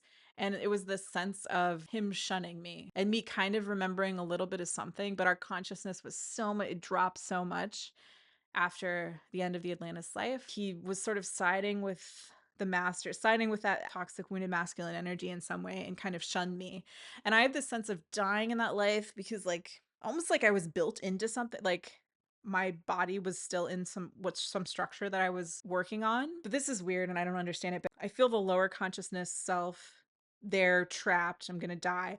But then I also can feel this tall being that was also me. I'm observing, standing far away and looking at myself as the slave dying. And the slave wasn't aware of that being consciously, but like I can feel both. And I still feel anger at him for shunning and abandoning me then. So that's something I'll have to work through in this life. I mean, that is a theme generally that I need to release and forgive and stuff, have better discernment. But I mean, back then I would have, discernment wouldn't have been a thing. We were just with each other and in this bad situation. Oh, and in that life too, I'm looking at my notes now. He was definitely male, and I think I was also male. But my notes say I wasn't too connected to the idea of gender yet, is what I think makes it harder to be sure. And then the last life I'll share for real. This one's so trippy. I really don't understand it. Okay, so it feels like I know that Arthurian England is not real. There was no King Arthur, but it feels like that. It feels like sort of a magical place. It feels like there were things like dragons around. And I was a child, and there was this woman who lived nearby who was really big. She was like 3 times as big or 5 times as big as an adult male. She was this giant woman and she lived nearby. Everyone knew, my family knew, my parents knew that she was involved in magic in some way. And she wanted me, and she also wanted this other little child from another family to come stay with her. Our families thought that that was like an honor, so they agreed. And we were young, maybe like 6, 7, 8-ish. He feels like a male child. When Taya and I looked at this, Taya said that maybe I was both. And I think that means just I had a healthier balance of those energies at the time. I feel like more, I think a little more female in terms of like a physical body. And this woman had hands that were like claws, or they could turn into claws or something. And she latched on to the back of my neck, which is the same place where that death injury from the Latin singer's life happened, right? So there's some vulnerability there. And she did that to like drain my energy. And I think it had to do with me having this balance, me having more feminine energy. I remember Taya described it as like she had her hands in some dark stuff, this woman. And it felt like she was like working with big mantis, like whatever those beings are that are supposedly feeding on fear and lower vibrations on Earth, so therefore they want to keep us locked in that. Like Mara, she was working with those types of overtly, it's like a masculine energy that's really attacking and really trying to take from people. And she wanted to drain something from me. I think she sold it to our parents like she was going to train us because she saw that we had certain abilities. And the little boy, who was M, he didn't run home to tell his parents what was happening. And it felt like if he had, I think maybe his mother would have listened and believed him. I think my parents were maybe too mesmerized by this woman. And so I think I must have died. I've never really looked at the end of that life. I don't see much after that. I think she just drained me so much that I couldn't be there. And he didn't help me. And I would have helped him if the situation had been reversed. And I think it was also just that I had more awareness of what was actually happening than he did. Maybe I couldn't tell him to go to his family because it does feel like maybe I couldn't talk or I couldn't communicate that blatantly. I feel a little like disappointment in him for that, and like he needed to be more aware and he needed to be smarter, and I'll have to work through that in this life too, if I ever do meet this being. And if all this stuff that I'm seeing is legit, and I mean, I believe it. As a last thought, I just wanted to say that I've had, like a lot of really bad experiences dating men in this life. And that was just part of the lessons in really understanding what wounded masculine energy does to feminine energy. And I totally get that. At this point, if I meet this person, whether he is like a semi-famous person or he's just a person, if I do meet this person that I think was present in these past lives, let me put it this way. If I don't meet that person, I'll just be single for the rest of this life, and that'll be great. And I'll meditate a lot. I'll be an old lady that meditates, and I'll make better spiritual progress probably in this life as a result. If I do meet him, I've had this sense that even though I still have these trust issues, sort of, I guess, just that I've had bad experiences, I'll be able to very quickly relax into trusting this person. That's felt very clear too. And I hope I meet them soon. It feels fun and good. The energy feels bright and lighter. and nice whenever I tune into what that would be like. And it feels like we would make creative things together that would really help humanity at this stage in our evolution. So I'm going to work on that screenplay because it does feel to me like that's what I need to do to finally connect with this person. And we'll see. And it'll be fun to look back on recordings like this, if any of that actually comes to pass. Thank you for listening. If you made it this far, that's amazing. Let me know your experiences with past lives in the comments if you're on YouTube. I'll catch you in the next episode. Take care. Bye.